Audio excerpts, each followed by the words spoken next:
Okay, we are recording normally. Hello, and welcome to episode 85 of Cutscene Combos. We have got a very, very busy episode this week. We've got a character profile on Loki. We've got the finale to Ahsoka season 1. Season 1. Hori has finally watched most of Most of The the Boys. boys. I failed on my Uh, challenge. So, so we'll be discussing his views on that. We've got a little preview of Loki season 2. Little bits that need to be discussed. We've got a busy Nerd News Network this week with some batterings of interesting news. Yeah. And our content championship is Star Wars Rebels versus Harry Potter and the Prisoner of Azkaban. But before all of that, Horizontal, how's your week? Oh, I feel like I've had like a wild week. So, on top of last week's episode, me making the bold challenge to myself that, like, yeah, I'll watch all of the boys and Gen V in a week. I wanted to be 27-hour-long episodes. I wanted to be stated, I could have done it if I was organized. If I had any sense of organization, I would have achieved it no problem. But me being me, um, leaving work till there's like a looming deadline to motivate me to get work done, looking after a girlfriend who was not very well, and then squeezing in the boys, plus other things going on. Like, it feels like it's been a wild week and a very busy week. You almost needed to like sit down and plan your day out to the hour to work out how you were going to do it. Yeah. Um, it's if I'd been more organized, I should have been watching more of it while also doing work and multitasking that way, but I wasn't. I got fully locked in That's on how I work. consume like all of my content now. It's terrible. Um, but I mean, other than that, had a good week. Played some games. I actually went and saw a film we wouldn't be discussing on the podcast. Went and saw Saw. Oh, nice. Was it any good? Um, I thought it was I've heard alright. it's yeah, I've heard it's one of the stronger entries. It's so my girlfriend's very much into the Saw films. She is like a Saw nerd on the timeline and everything. As I'm not. I've like seen the older ones. I've not seen them all or anything. But I was like, yeah, I'm down to go. I would say if you're not someone who's fully watched all the Saw movies, like, it's fine. You could go into that film without any prior knowledge to the Saw films, really. I would say it added it's a mediocre. If you're a big Saw fan, it didn't really add anything for you, I don't think. If you enjoy the Saw films, yeah, it's fine. It lent more on like story side than Saw trap side, which I think Saw films are meant to lean Saw trap side because that's kind of like their Yeah. thing. I say it was okay overall. It was nothing. I wouldn't say it was anything special. I feel like Saw has gone the same way as Scream. It had a really good, unique selling point Mm, that made it such a popular franchise. And then because it got so popular, it felt a need to try and become something better. When people were just yeah, like, no, I like what you did last time. Obviously, improve it so it's higher quality, but don't try and like yeah. change it all together. It's one of those franchises where it's like they could have very easily just stopped, but they're trying to definitely milk it. But yeah, it Do was a you good film. realize how good horror films are for the film economy? So I didn't realize this, but I saw someone No. talking about it. The budget for like the big horror films Hmm. is like $50 million Okay. because they are like normally rated 18, so they don't normally Yeah. make as much money. Yeah. But they'll go out there and earn 200 million consistently, Because which means they're popular franchises. guaranteed Yeah. $150 million in profit every time they pump another one Mm. out. So it makes sense It's why they like want to keep. it's like the safest bet in filmmaking is a horror film. Yeah, if you get a horror Um, franchise going, then you sorted. yeah, Yeah. yeah, and then when you have a massive hit, like the first Saw film was done for like $10,000 or whatever, and made it didn't make actually loads of money, but like it was a cult classic and Yeah. made money that way. But like in cinema, it made like a couple of million, so everyone was like, "Hold the phone, We're on to something now. Wait a damn Well, I mean, second. they're still bringing them out today, so Yeah, exactly. yeah. Um, How's your week been? how has my week been? That's a really good question. Um, good.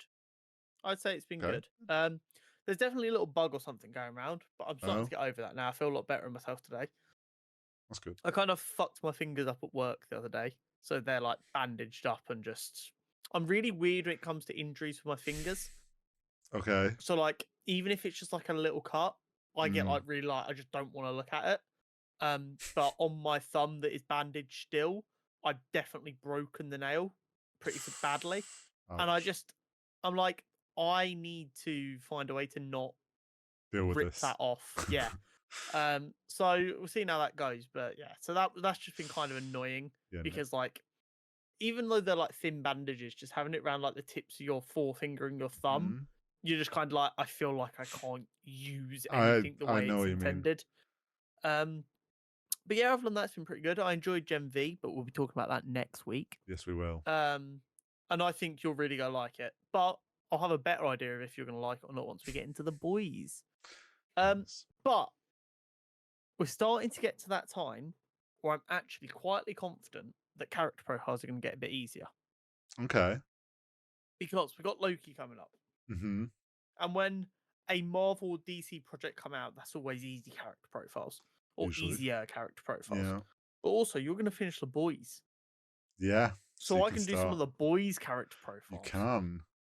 and they're going to be wildly different because the shows have reworked the comics so much that it will be a no risk of really spoiling anything, but also you can see what they've Yeah. taken from the character. So that'll be exciting. But we've got the obvious one that I can't believe we haven't done yet in 84 episodes. Yeah. Loki. I saw this and I was like, are we sure we haven't done Loki already? We have Surprised we double didn't doing checking. him during season one. Well, we had a little bit of time there where I was kind of the opinion: do we bother doing massive characters? Yeah. Because sometimes it can fall on deaf ears, but sometimes people are more interested in massive characters, so end up showing more Mm, interest in learning a bit more about them. And we've had like some of our better character profiles have been on tiny, nothing characters and big characters, so who knows? But yes, Loki mm, or Loki Laufeyson. Ooh. First appearance in Venus number 6, May 1949. So while this is his first appearance in a Marvel comic, that first appearance wasn't the Loki we would come to know, but that is okay. still his first appearance. Okay. Um, born to Farbati and Laufey, the queen and king of the frost giants of Jotunheim, he was seen as an embarrassment due to how small he was at birth, and this left him separated and hidden away from the other giants. Mm-hmm. Um, and his father just ridiculed him and verbally abused him and probably physically abused him. Now, this is where the article was a little bit confusing, so I've tried to piece it together as best I can. But it seems like a future version of Loki at some point Mm-hmm. went back in time and taught his younger self how to manipulate people.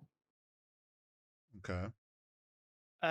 So what Loki then did is during a battle, in a war between the Frost Giants and then Asgardians, Mm. Loki goaded his father into attacking Odin. Odin, being such a fearsome warrior, defeated Laufey, Mm-hmm. and Loki then faked grief and rage, and this caused Odin to take pity and feel sorry for Loki, thus adopting him. At which point, future Loki would then jump back in to beat the fuck out of his father for the years of abuse. Gotcha. Um, and this is where Loki would then become Loki Odinson, as Yep. he would be known. And he would meet his adopted brother Thor. And throughout their childhood and adolescences, Loki and Thor didn't really see eye to eye. It was very much a kind of one-sided rivalry because Thor didn't view Loki as a rival because he always won. Um, and it's a little bit tricky because I feel like with how Marvel portrayed it, I actually do, for the most part, like this portrayal of what would a sibling rivalry look like if they were basically immortal gods. Yeah. And for the most part, that is what it looks like. Um, Agreed. but Loki did resent Thor in a very serious way. He felt once again like an outcast because the people of Asgard loved Thor because he was what they valued in Asgard: his strength, his tenacity, how brave he was in battle, are Mm-hmm. all things that the Asgardians were proud to celebrate and they looked for in their leaders. Whereas Loki's skills lied more with witchcraft and wizardry and manipulation and stuff that was less impressive to Asgardians. Um, in a different world, Loki is adopted by Samuel L. Jackson, or Nick Fury rather, and he becomes a great spy. Do you know what I mean? And there's Yeah. probably a what if story there. What if Loki was adopted by Yeah. Nicholas Fury? Gotcha. Um, Another area of great contention between Mm. Thor and Loki, again unbeknownst to Thor, was Mhm. Lady Sif. Okay. Lady Sif is, of course, a major love interest for Thor. But when they were younger, Loki also had a crush on Lady Sif. And when the attention was not reciprocated and he could tell that she was far more interested in Thor, he was enraged. And like the little psychopath he is, he decided to sneak into her room while she slept and cut off her hair. Damn. When confronted by Thor, he claimed it was just a prank. Just a prank, Just a bruh. prank, bro. Just a prank, bruh. Um, at which point he offered to visit the dwarves of Niflheim Mm. to make her new hair coming. And also some gifts for his family to try and buy their favour. Of course, the dwarves of Niflheim were the dwarves who made Mjolnir Mm-hmm. and a lot of other powerful items. Yep. Over the years, Loki has been a thorn in the side of Thor for sure. The Avengers. He's had many Mm-hmm. other encounters with many heroes. I feel like a lot of his more iconic encounters have come from the Ultimates universe, which Okay. is where I believe he turned Peter Parker into Spider Ham. And we had Throg. I believe that was the Ultimates universe. Oh, frog. A big thing that I mean people are a bit more aware of now, but didn't necessarily know up until the last couple of years, is that Loki is gender fluid. Mm. In Yes. his god status, he has Mm-hmm. been depicted as a man, a woman, everything in between. He's appeared as animals, um, which is very interesting. I think originally they kind of were just like, well, he's a god of mischief. He's gonna float around and make Yeah. himself blend in a bit better and blah blah blah. But when you actually get to it, like it's the perfect opportunity for someone, because in reality, you can hide in basically every situation without having to fully change what you look like. There's a little bit of like, no, Loki's just like, as an outcast, he's very desperate to fit in. Yep. So him bending into what is ever needed to fit him, be that an animal to blend in with animals, or a woman to blend in with women, a man to blend in with men, he's Mhm. like, I will be Do it. that. And that is kind of this whole idea of he's fluid. Like there's no other way to put it. Yeah. Um Loki's a really interesting character. I definitely think there are some parts about his comic version I prefer. I think his powers are a bit more consistent in the MCU and therefore Mm. less confusing. And I think his character arc has been better in the MCU. Mm-hmm.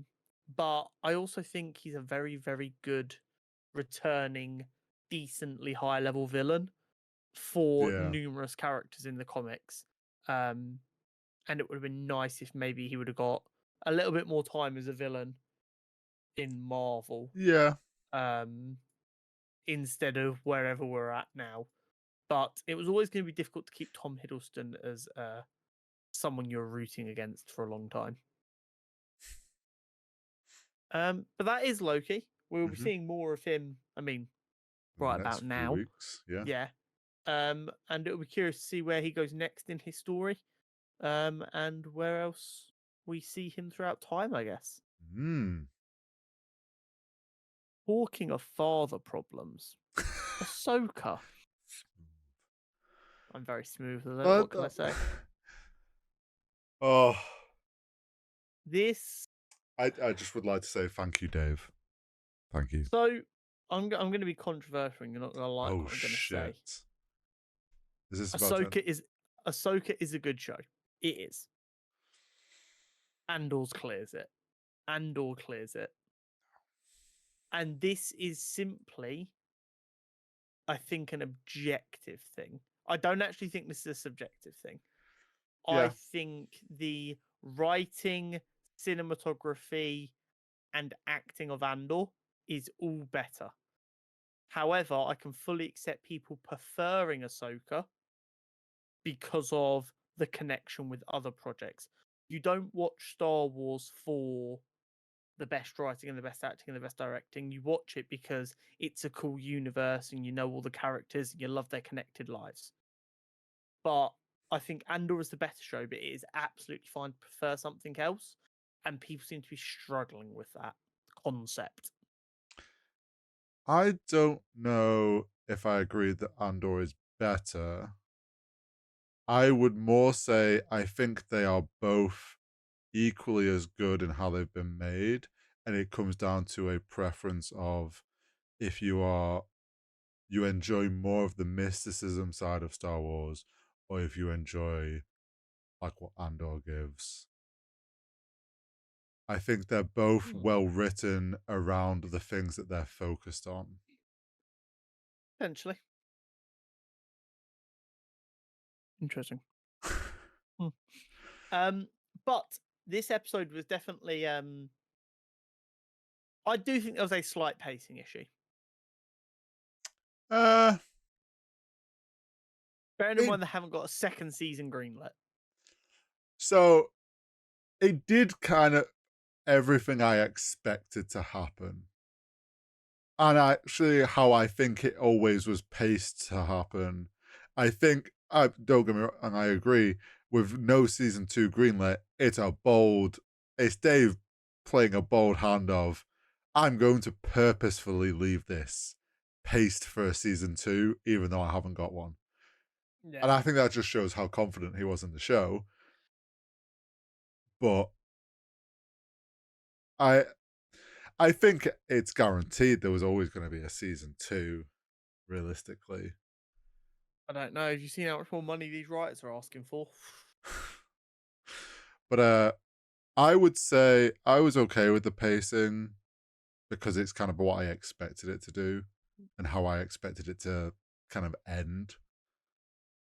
Um, I will say that I feel like there was so many things throughout the season that we've talked about that people have been predicting that people have wanted like all these little kind of ties to other stuff or Easter eggs. I feel like Dave finally paid them all off in the finale, which felt good. Yeah. There was a lot of payoff moments where the fans got what they kind of wanted to see, and I do think Dave has created a brilliant show for like the deep Star Wars fans that love sort of the wilder, like less canon stuff. If Yeah. that makes sense. It's definitely interesting. Because my issues with the pacing, I think, stem from we ended last week with we need to get back to the ship. Not the ship, sorry, the castle thing. And Shin ran off to hunt down Balin. or Well, work out what the fuck was going on. yeah, she ran off. And it feels like the start of this episode was okay. We know where they are. Let's go kill them. So send out the Tie fighters. Then it's Mm, the Tie fighters attack the ship. The ship goes down, and then they're like, "Well, we don't have to be slowed down." And then they just get on some wolves and get there anyway. It kind of feels like they try to paint the ship getting broken as an obstacle to getting there mm-hmm. that they overcame instantly, when in reality the ship getting damaged was just for at the end of it then not being a way for them to easily get onto the ship. Yeah, I do And think that's kind of like disjointed storytelling that I think if you would have added a little bit more from them, oh no, the ship's broken, what do we do, to arriving, you can probably play off the ship getting damaged as a so. more substantial plot point. I will agree that I think the whole ship and TIE fighters thing wasn't the best. Like, my issues with it is one, why did the TIE fighter not try and steer out the way? He just went, and did nothing. Two, the TIE fighters got absolutely destroyed, but the ship didn't really get that badly damaged. It just went down. And I feel actually what would have been, and I think, like you say, it was to set up the whole thing at the end where they're trying to get to the ship, but they don't have the power. Realistically, it should have been a case of um, the ship's fucked. Like, it's broken, like, they can't leave it at that. And then it would have left more tense of, like, how the hell did they get off this tower? We know the ship's just like broken, but they obviously were setting up for like that like final Ace. chase, yeah. Which I didn't hate. Obviously, we all knew the outcome was going to be that Thrawn escaped. I feel like that was kind of as the episode was going on. It's like, okay, Thrawn's going to escape. Maybe they could have kind of worked it a little better in places. And that's the only reason I consider it a pacing issue. Because I don't think what they were trying to do was wrong. I just think they had to get too much of it done in too short a period of time. I don't even think they necessarily need another episode. Just make each episode 10 minutes longer and shuffle stuff a little bit, and you can probably get what you want just fine. Mm, yeah, I think it worked though. It worked all right. It wasn't as rushed as we've seen like the MCU stuff feel like No, for no, hours. definitely not. But it is still a problem we're seeing over at the old Disney Plus studios with just Yeah. every project seems to need another 40 minutes, hour of storytelling to get us where we need to be. And it's almost like, well, you've already paid for 9 hours of shows, just find the extra 40 minutes.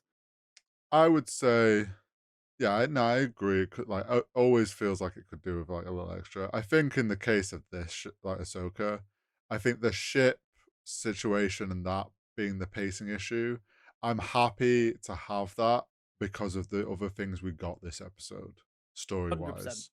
Like 100%. the other payoffs with the different story elements, I can overlook a bit of a weird thing with like my opinion on how the ship stuff happened. Yeah.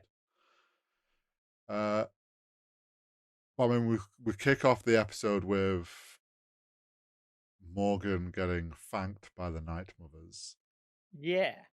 and getting her, I don't know, not Upgrade. powers, but yeah, getting like getting blessed into the sisterhood. Yeah. And she also got given your woman from Clone Wars' sword, didn't she? The blade of Talzin, which is the same Yes. sword that Mother Talzin, who is the other Night Mother we've seen in the past, in, like you say, in Clone Wars, she used that to fight Mace Windu. Yes. So then it was a different hilt design than what was in that show, but obviously I'm guessing they're calling it the blade of Talzin because it's like imbued with energy. They're all Yeah. connected with the weird magic. Okay. um, Magic. I thought it was very cool though to see that blade and get that tie and kind of Yes. get something like that in live action that ties us again back to the animated Clone Wars. I do have one minor question Okay, that I might have just missed something. go on. Do we have any idea where Ezra got that kyber crystal from? No, so that's been a bit of a debate online as to Because at first I thought it was going to be like Ahsoka's backup. And she so was like, fuck it, you need a lightsaber here, have my kyber crystal from my second. I guess it kind of depends how we look at this. Either when he switched, because he had a blue lightsaber Yeah. and then he made a new one and it was green. Now, I can't remember if we saw the fact that like he took the kyber crystal from his old one and put it in the new one. Whether if that was shown or not, I can't remember. If it wasn't, maybe it's his original kyber crystal that he had. Did he But keep then, that thing on him though? uh, wouldn't surprise me. I think people are definitely going like, oh well, Huyang knew how important it was for a Jedi to connect with a kyber crystal. He's not just going to have a drawer full of them. Yeah. My only thought is, yes, I get that he wouldn't, but also you've got to remember Ahsoka's over the years probably ended up with some lightsabers and different things from people she's fought. It's not wild to believe that maybe she has ended up with some kyber crystals from fallen Jedi or Yeah. from whatever. It just kind of felt a bit weird for him to go, I don't need a lightsaber, I have the force, to open episode, he's building a lightsaber. Yeah, I think that was him. The whole thing of him being like, I don't need a lightsaber, I think was meant to be more like making sure Sabine keeps it. He just didn't want to Yes. take it back off her. That is I definitely like how I took it even at the time. Because last week we talked about I was expecting him to end up on the ship and maybe get Kanan's. We Yeah. pretty much got that payoff because Yes. he rebuilt a version of Kanan's, which I was very hyped about. As soon as he was building, and then they start talking about Kanan, or Caleb, as Hugh Yang remembers him. And then he was like, I was like, oh shit, he's looking for the top piece. He's gonna just rebuild Kanan's lightsaber, and then yeah, you got the payoff I of I enjoyed the comment of no, that'll make it too narrow. yes, which is a very meta comment to all the Yes. flack that Rebels got about your lightsabers look really narrow. Which ironically was my favourite part about Rebels. Yeah, they had their own style of. Overall I poured Clone Wars character design, Mm, but the lightsabers being a bit thinner felt really good. yeah, I didn't hate it, and it's like I'm glad that Dave can kind of slip that in there, so kind of poke fun at themselves. But yeah, it was cool to see him build Kanan's. I think it's one of those things we're just gonna have to overlook where the kyber crystal came from. Maybe in some interview down the line, Dave will be like, "Oh, well, he kind of kept one," or like he'll just make some passing like explanation. He'll probably just make up on the spot. The And the it's the thing fine. is we had a really easy opportunity to do this because we know Balin has one on his belt. Mm-hmm. You He could could have have just just had pulled it them out of a to chain. Like he could have had one on a yeah, chain.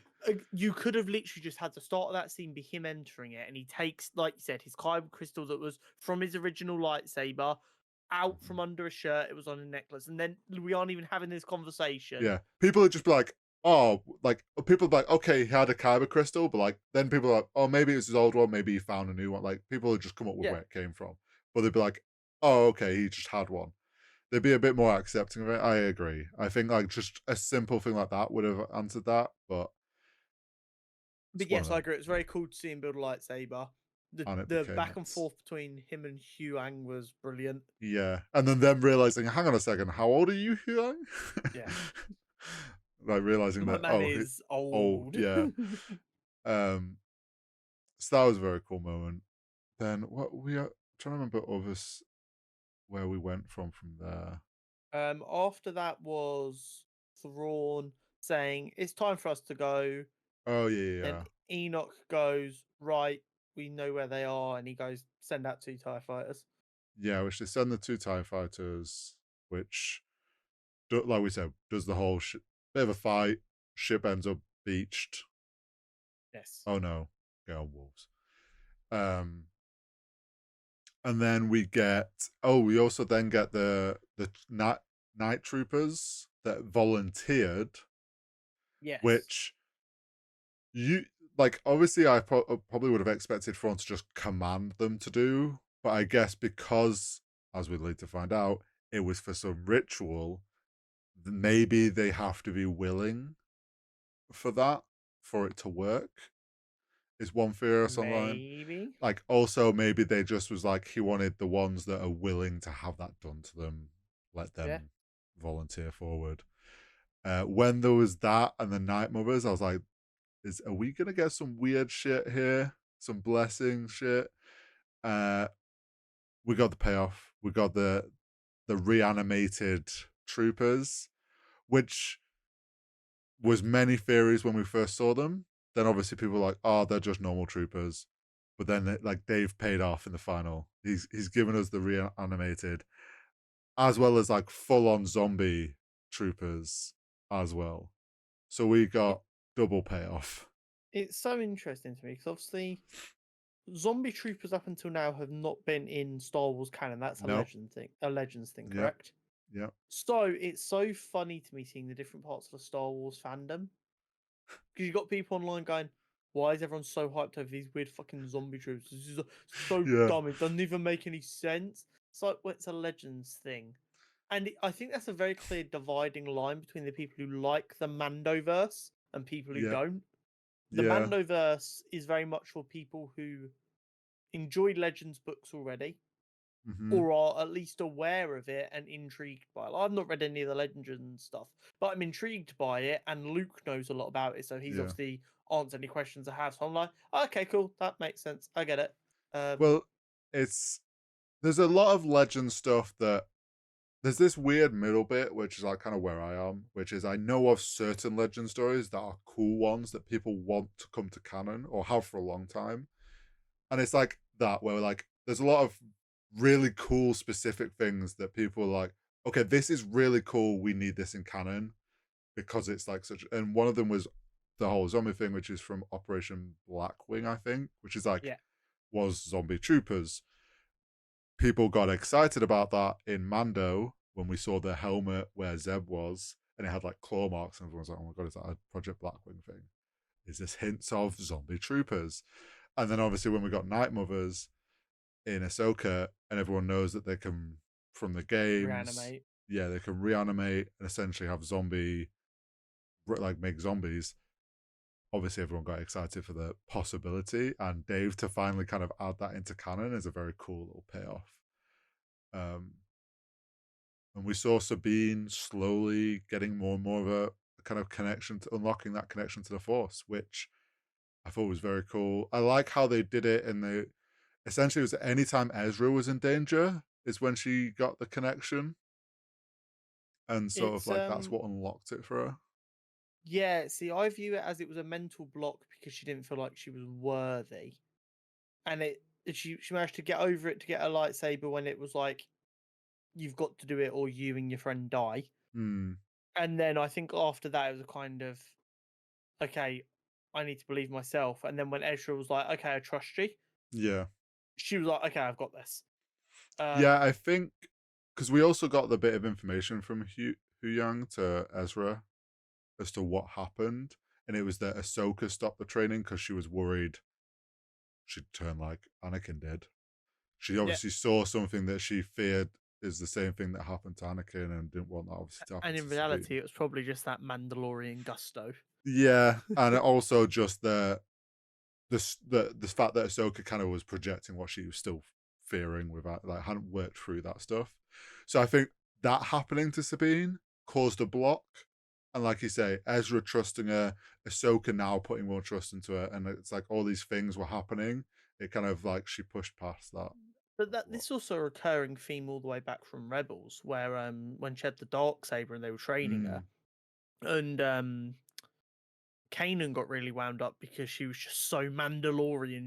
She wasn't let opening herself up to the Force. yeah, She was so like stiff, and it's an extension of that. It's clearly something she was already struggling with, Mm-hmm.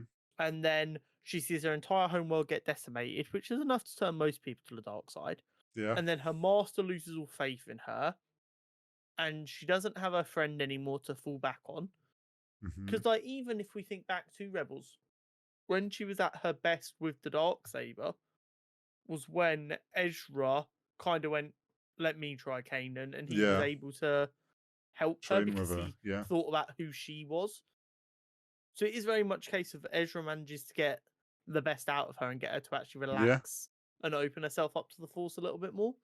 Um, so it's not really a surprise that him just having a bit of faith in her was enough to Mm-hmm. open it, because we know she's smart enough and she gets it. And like we've seen it coming with repeated attempts to use the Force, Yeah. and how much her combat has shifted from blasters to lightsaber Mm-hmm. because she's just feeling more More comfortable and comfort. Yeah. natural with it. And we know that lightsabers are literally an extension of a Jedi, and the Jedi who are the most Yeah. powerful with the Force tend to be good jewelers.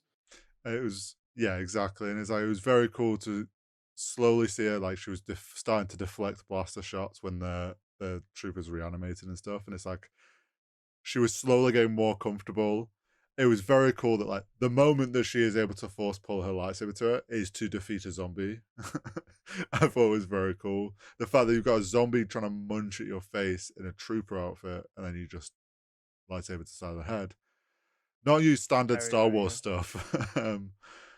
But Very, there very was, cool. I think there was a point nearer the end where she was finally starting to do saber. Well, sorry, when she stays on the platform to help Ahsoka, you see her finally actually using blaster and saber very comfortably, and it's like, okay, now she's a Mando with force The powers. Cal Kestis stance, if you will. Yeah, she's got the Mando and the Jedi are for merging to be one, which is going to be very cool for the future. Yes, very much so. But the big reveal, The big reveal. the two-pronged big reveal, Okay. is, of course, Thrawn and Ezra are now back in our universe, and The everyone old else is Uno stuck in the other reverse one. has happened. Yeah, the TikTok that I think we've all seen and discussed, the scammer get scammed one. Yeah, and it's literally Um, every single person from the other galaxy because Morgan died on this planet. So yeah, it's like, yeah. No one has ended the series where they stayed. hmm, And of course, them bloody statues, them big okay. bad mountain boys. Before We we knew get we knew this was coming, before Obi-Wan. we Let's be get to honest. that and dive into that, because I have a new theory from Okay. last week. But just before that, we'll touch on the Ahsoka Morgan fight.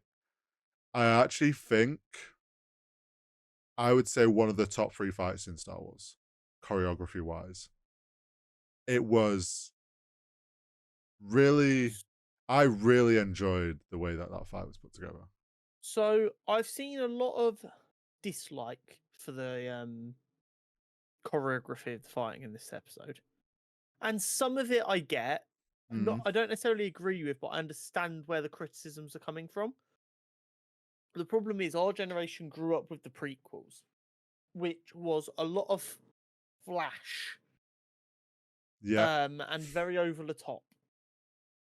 And then that was continued in the Clone Wars, where it's even easier to be flashy and over the top. yeah, And it's tricky because part of me is always like, when you see the Jedi's doing all their spins, you're like, well, eventually someone's just got to stand still and wait for them to turn their back again and just fucking slice them.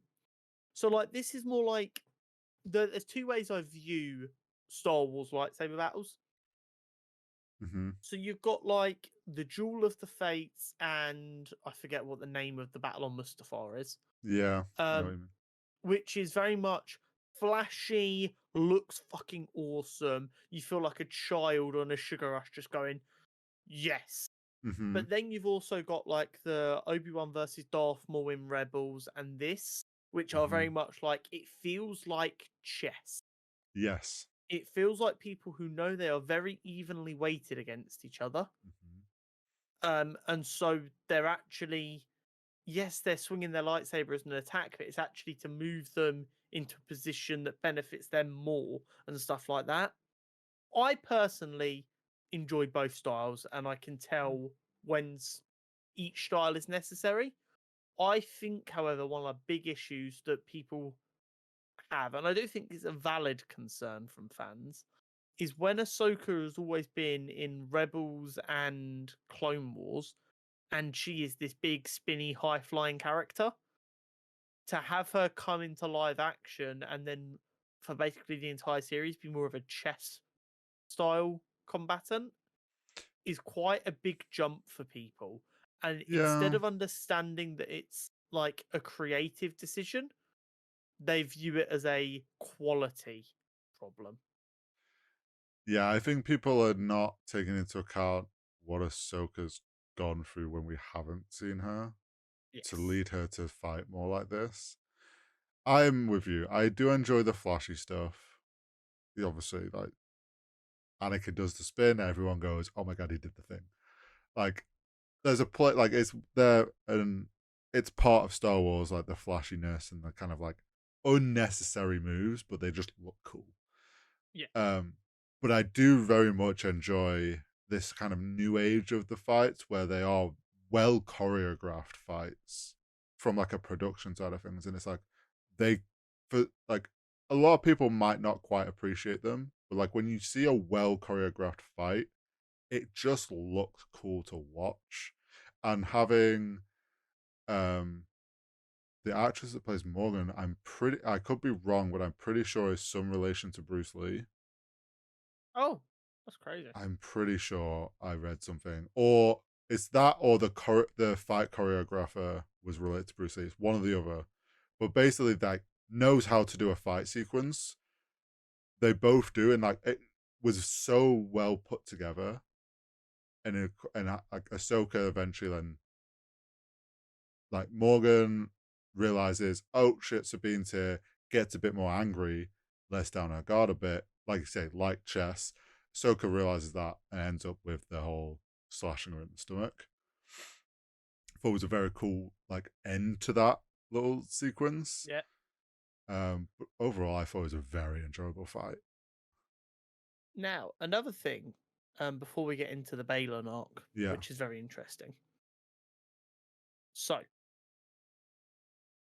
do you remember 3 weeks ago? Might be 4 weeks ago, when Okay. we arrived on this new planet in this new galaxy. Yes.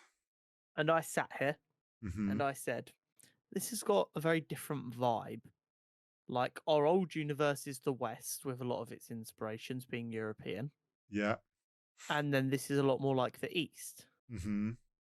And then you look at the design choices made, and you've got Ahsoka swords, which Mm-hmm. are quite unique.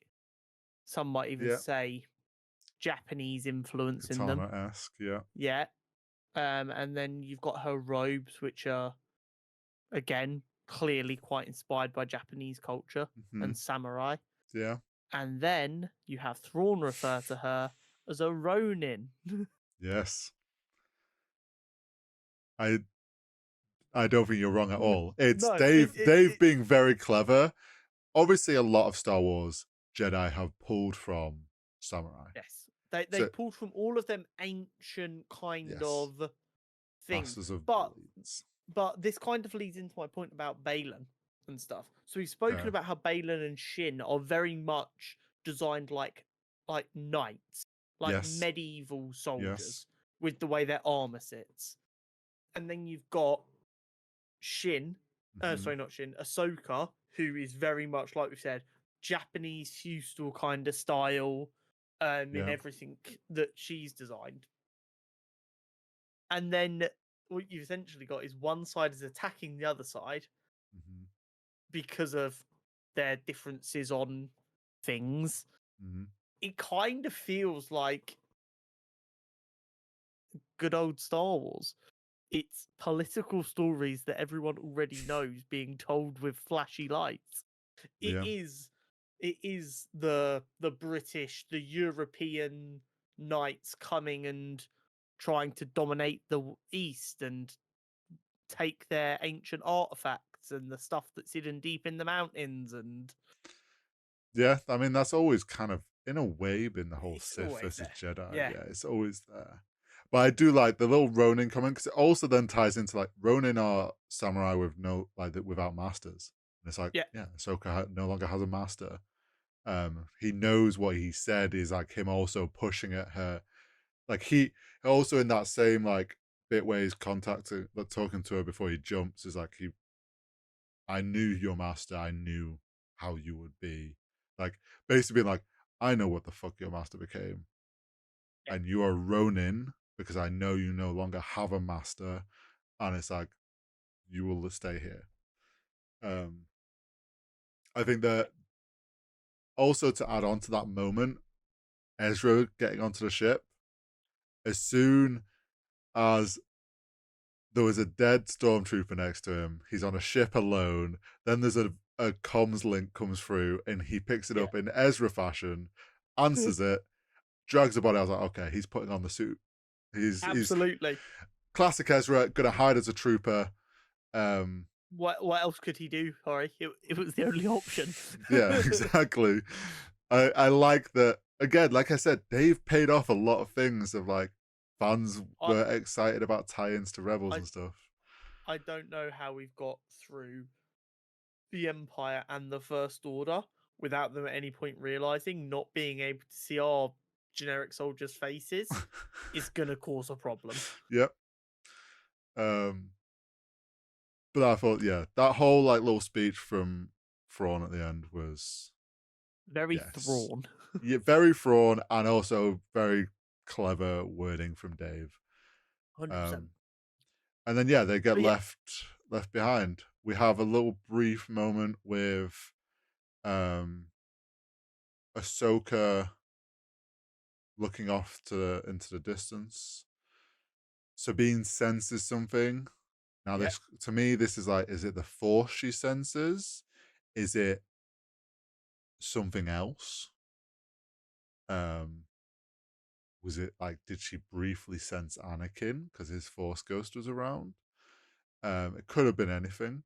Is it the same thing that's calling to Balin that she sensed? Um, but then we also, yeah, we got Force Ghost Anakin. Ahsoka gives him a little nod. And then we also got the owl. The owl is back again. Yes, And it is. Ahsoka follows seeing the owl with "We're right where we should be," realizing that okay, yeah, we were supposed to stay here, or the Force wants me to be here. Ezra had to go; he had to get home. That's where he needed to be, and then it leads to the well, we see Ezra return. We will see the Thrawn return, Yeah. flying towards Dathomir. Mm-hmm. Now, there was a comment earlier on where Ezra was asked about the tower, and he was like, Thrawn seeked it out, woke up the Night Mothers, and built all this. I have a new theory I've seen about those caskets. It's not dead Okay. bodies. They're Okay. like cryo tubes. Ah, And he came along and was like, huh, what's in these? Opened it up, Night Mother. And they're going back to Dathomir. Could so that it's just be not a bunch of tubes of Night Brothers and Night Sisters? to be his army. Yes, because someone worked out from the scene where you see the cargo full of them. Someone roughly worked out the maths that there'll be about 60,000 caskets. It's quite a lot of people. That's a lot of Night brothers and It sisters. was some big number. So would not like them going to Dathomir. He's 100% there rebuilding Dathomir. Um, which means in a season 2 we might see like some old Night Mother temple like we saw in Clone Wars. The one we saw in Clone Wars, they could Yep. go back there because there'll be relics and different things. Um, I thought it's very cool that we might actually get some live action Dathomir in the future, I really hope we do. Dathomir is awesome. and then we get the Balin ending. Yes, sir. I was getting to this point in this where I was like, are we really just not going to see anything again from I Balin? I at this point I was like, okay, they are doing what I thought they were going to do, which is they're going to tease us with something about Balin and leave it at that, which is a shame, very much so, because obviously Ray Stevenson is no longer with us, and it's left it in such a very open-ended, what the fuck is next? And it's a shame that he's not going to get to complete that story. Yeah. Yeah. Although his performance has been amazing. His performance is stunning, and I mean, focus just has to turn to getting the correct person to overtake the role and see if they can do it justice. Yeah. Because you can't just not do it. No. It would be wrong to try and CGI it. Yeah. Find a good actor who can do the role as well as he can. And I think they will, and he'll I'm make sure so. But yeah, we get Balin standing on what almost looks like the top of a mountain at first. Yeah. And there's a glinting light in the distance, looking at a mountain range, and then it pans, and in like almost Lord of the Rings fashion statue, he stood on the arm of the father.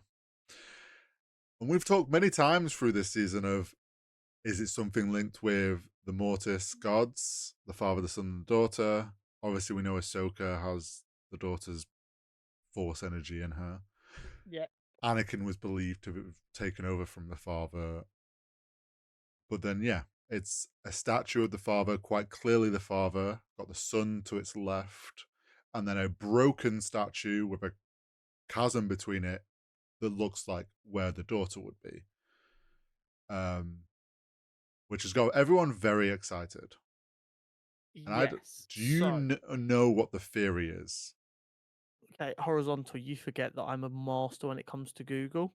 Do you think I would have turned up today without having a little bit? So let me talk about it, and then you can fill in anything on this. So basically, there's this psycho bitch called Abeloth, who was slave henchman-y thing for the Mortis gods. She then wanted to become a god like them and kind of have a fuck ton of power. So she bathed in the dark waters and she drank from the tree of life, light or whatever. And instead of becoming a celestial like the Mortis gods, she became a demonic thing that was crazy powerful and dangerous. And then only through the balance of the force could she be kept in her prisony thing. Which is why the Mortis gods are so important and why balance to the force is so important, because she is essentially the end of worlds if shit goes wrong. And which is why it's a little bit concerning that the daughter statue was destroyed, because does that mean that there's currently balance in the force the wrong way, and the prison that's holding Abeloth is getting a bit shaky, a little bit, oi, and she's going to break out and start wreaking havoc. Am I right around the right spot? Pretty much, yeah. So, obviously, like the last couple of weeks, we were leaning more like, is it Bendu? Is it something from like the Wellspring? Theories have been popping up about Aboleth, and then I looked into it more. And then obviously before that was in between, and then we got the finale and everything.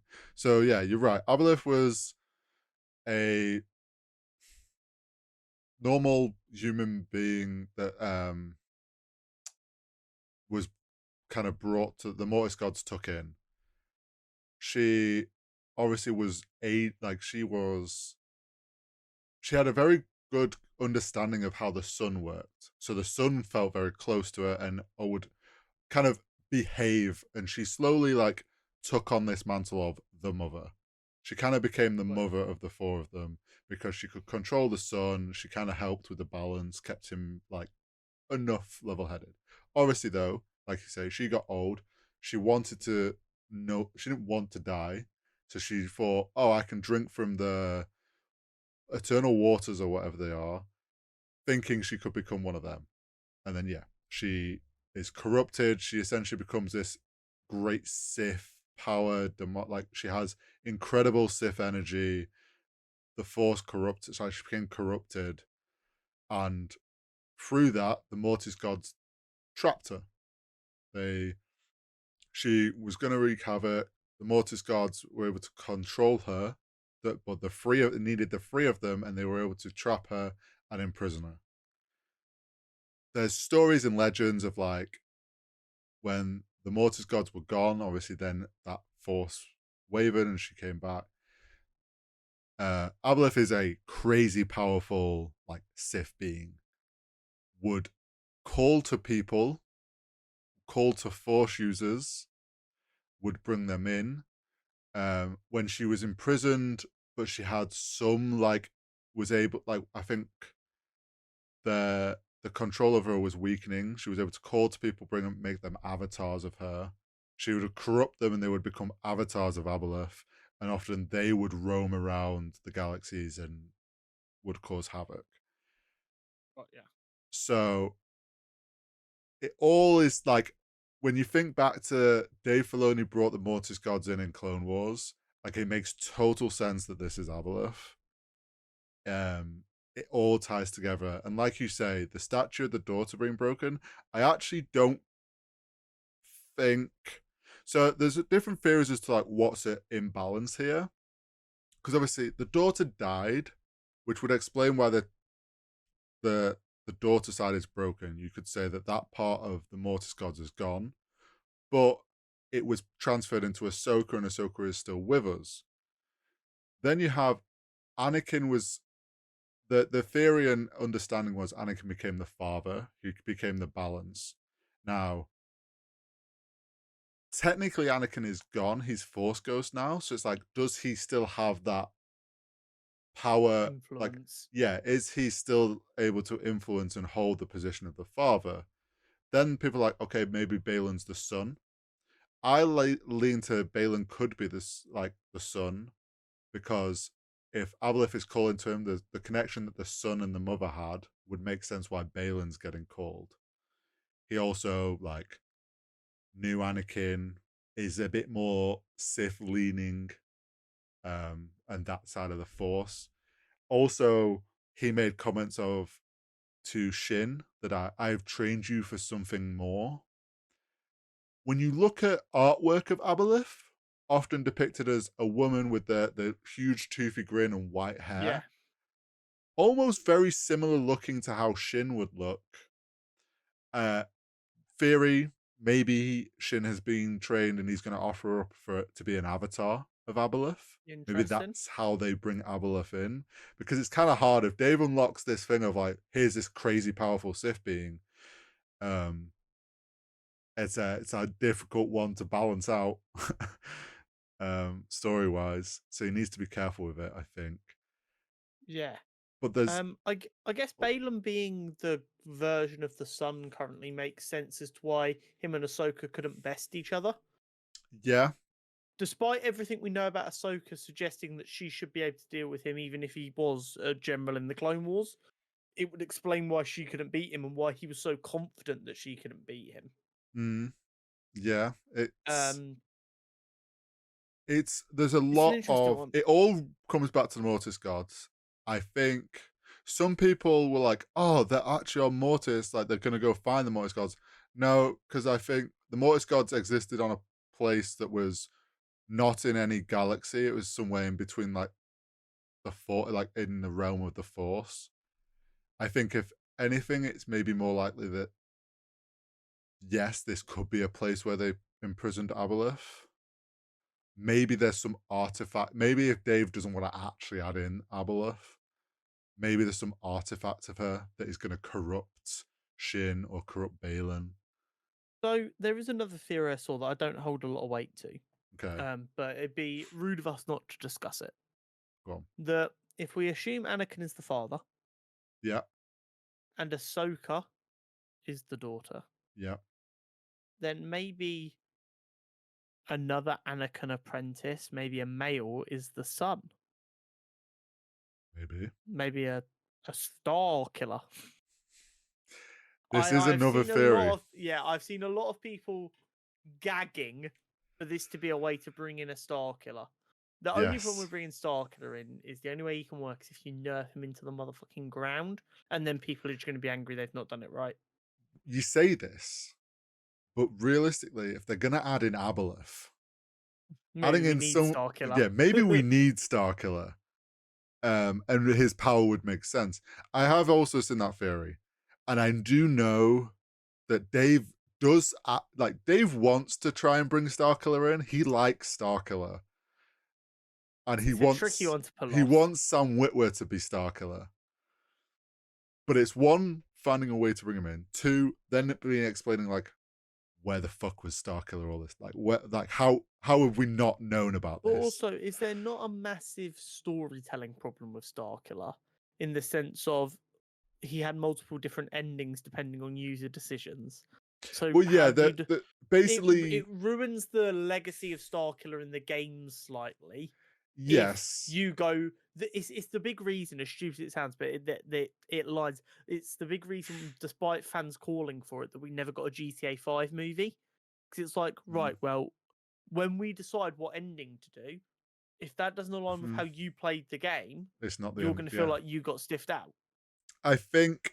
Yeah, I think unfortunately, if they do bring Starkiller in, the games are probably going to get sacrificed as not fully canon, and it'll have to be some new. Like Dave will do his representation of where Starkiller's story has been, leaning on it, but it won't be accurate to the games because, like you say, different endings. Also, like it's been a while, and if Dave wants to work this in properly, it's gonna be his. It's got to be worked in to make sense. I wouldn't be against the son being Starkiller. I'm very intrigued, like how Dave pulls off adding Aboleth in, because obviously this show is him leaning very much into the mysticism of the Force and a lot more of that, which I have loved, and I know a lot of Star Wars fans have loved. But for the general like global audience of Star Wars, this is like more on the like unknown, like people like the general Star Wars fans might be a bit like, what the fuck is all this weird shit that's going on? And to then just chuck out, oh, there's this crazy powerful like being. Um, yeah, would be interesting, especially as well in the legend stories of Aboleth. Luke actually is one of the ones that helps defeat Aboleth. And I mean, Luke is Mm. about, like, we know Luke's about, he's busy, he's been training Grogu. So, like, but then you're getting into this realm of, are you really going to bring, Oh my god, that's how they're going to fix the sequels. so Luke's this, gonna go help stop Aboleth, and that's what's gonna change Luke from being the person who believes in the light in everyone to this person who's seen pure darkness that is unsavable, and then he sees it in Ben, and then that's why he's like, nah, this guy gotta die, and that's what creates Kylo Ren. This is a ballsy way to go, Dave. Let's see if it pays off. there is a lot of theories like that, though, where, like, Dave's like, people are like, is this Dave trying to kind of rewrite the sequels a little bit and fix them even more? Try and Like, fix the characterizations that made no sense. is he going to, like, use things that he's been building up, because he's quite like, you can't tell me that when he added the Mortis gods in, he didn't know of Aboleth and all that stuff. Like, he's read all that material, like he knows. Like, there's definitely something where he's like, oh, maybe I can actually pay off on these Mortis gods now. um it's going to be interesting because, like we said at the beginning, no season 2 confirmed. I'm pretty certain with the reception Ahsoka has actually got, it's been a very positive reception. Everyone has seemed to love it from what I've seen. It'll get a season 2. I know that Dave will be fighting for a season 2. I know that the actress that plays Ahsoka, I'm forgetting her name right now. Rosario Dawson. Yeah, she really wants to keep playing as Ahsoka. But there's a lot of the people on that created it want to make more. Bearing in mind they've greenlit a Mandoverse film, Yes, if which is Dave Dave's film. goes, there needs to be another series before the film. They're kind of backed into a corner where they either have to cancel the film and go, no, you're not getting another series, or they kind of have to agree to both. There's I not really another way to do it.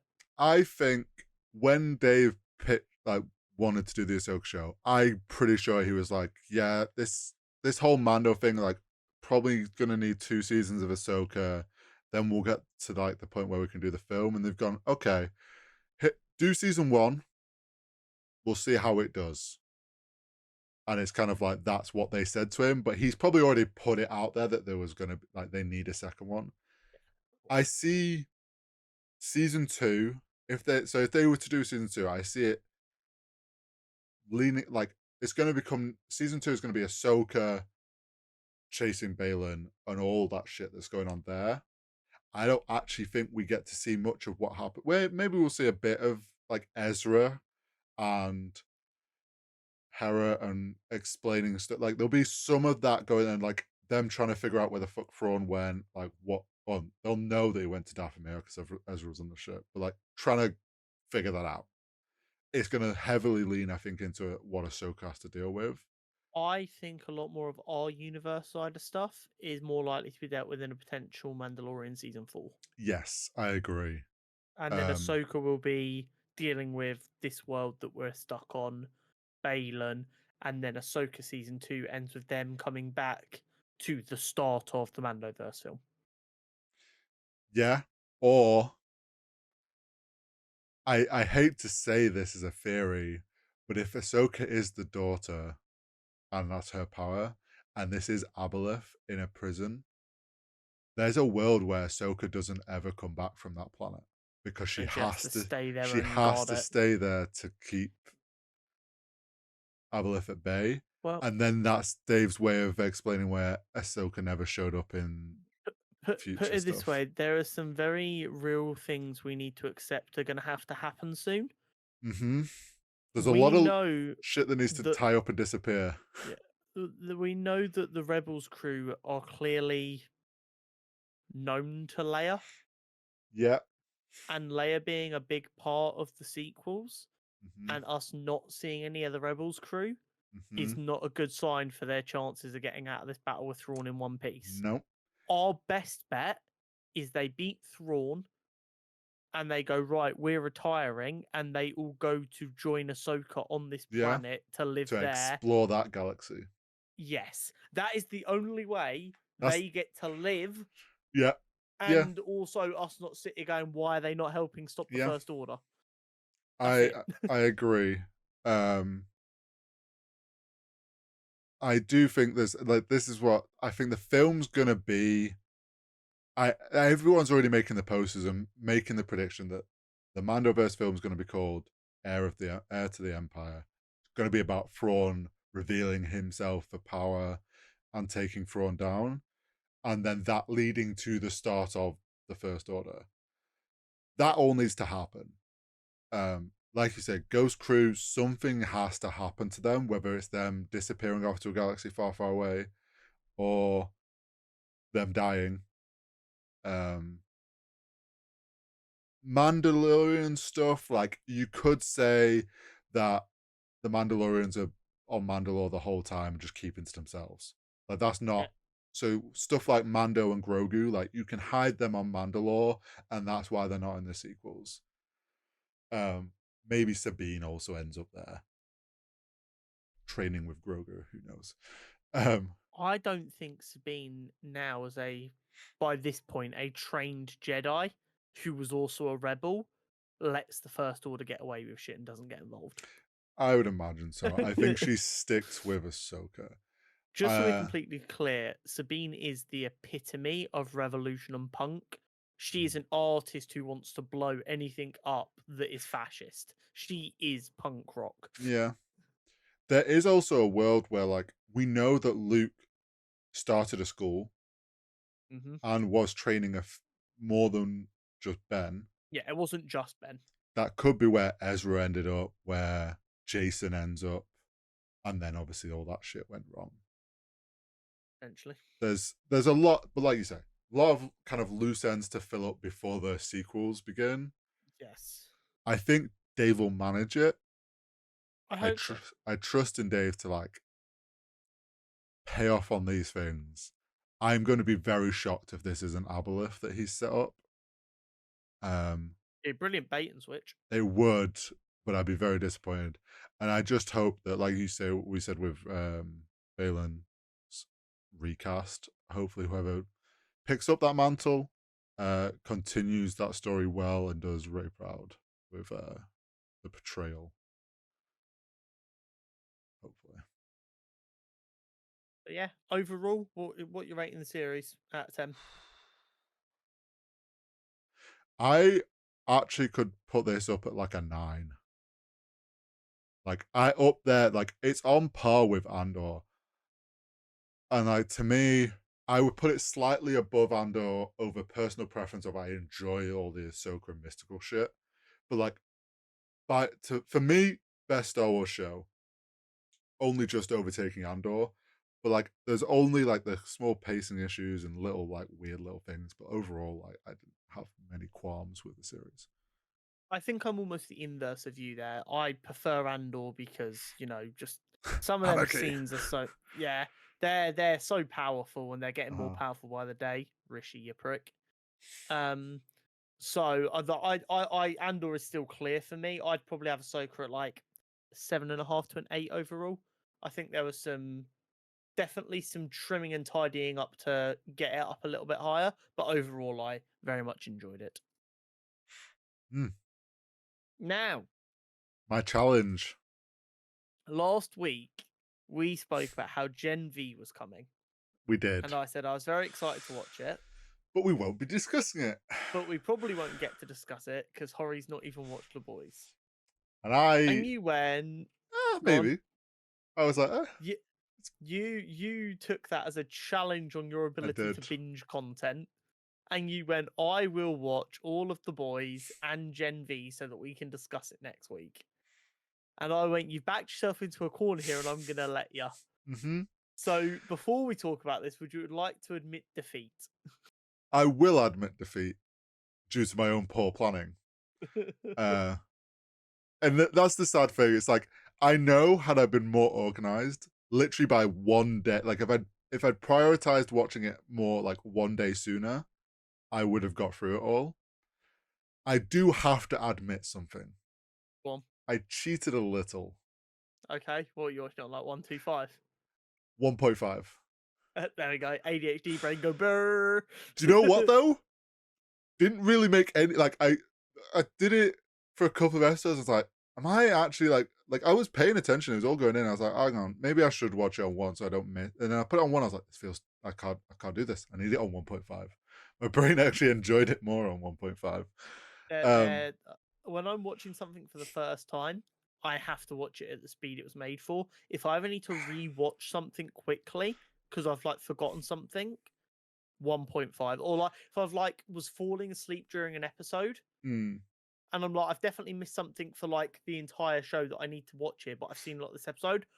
Get to the point I last clearly remember, whack it on 1.5, I'm caught up, good to go. It's a real life hack. I will say for the most part, it didn't even like feel noticeable to me. That's obviously just how my brain is. There was like there's a couple of bits, like there was a couple of fight scenes in like season one where I'm like, oh, that felt like really weirdly quick. I should slow that back down and rewatch that fight. But like for the most part, it was unnoticeable. And it has meant that I got all the way through to so I finished season 3, episode 3. So on to the newer season of stuff. So you've seen that scene at the beginning of season 3. Yes. And obviously remembered you talking about. Yeah. And I was like, okay. At what point during that scene did you realize, oh shit, this is that? When I think it was the moment the guy, obviously the two of them are in the room, Yeah. and and then he pulls his pants down, and I thought he was standing by the table to go in the ass, and I was like, oh, he's gonna go small, and then it clicked. I was like, oh wait, no, this is that scene Connor was on about. And then when it's like the next angle is like him stood in front, and I'm like, okay, I know where this is going. I didn't remember that. I can't remember if you said that it's because he sneezed. But then it's like, yeah, the sneeze. As soon as I was like, oh shit, he's about to. Yeah, there we go. Yeah. And the freak out. I mean, the show's brilliant. So Yes, I'm going to say this now. I will admit that you were right. I do enjoy this show. yeah, I never, it's class. but I will also say I never doubted that I wouldn't. No. I just You just I was just you making you need wait. deadlines to put yourself Yeah, under pressure. I was just making you wait for the sake of making you wait. Yeah, it's a change of pace from a lot of the other stuff we deal with, Yes.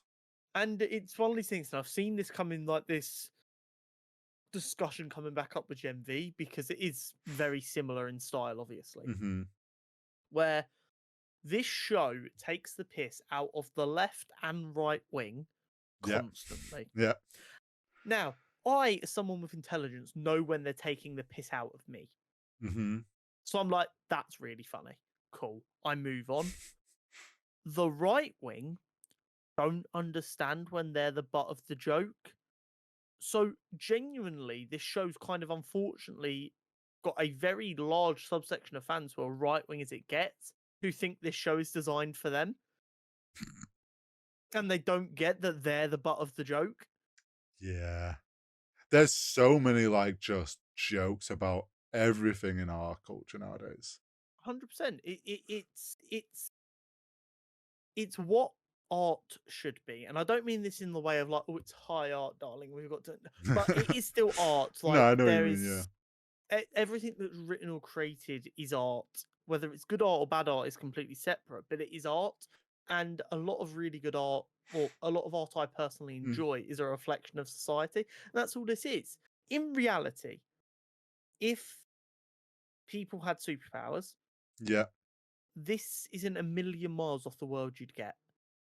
No, and it's also not a million miles off like actually what would be going on in the fact that it was a bunch of babies sold as test subjects. Oh, see, I wasn't sure if you'd got to that bit yet. So yeah, so season 1 and 2 has already gone through all that. Okay.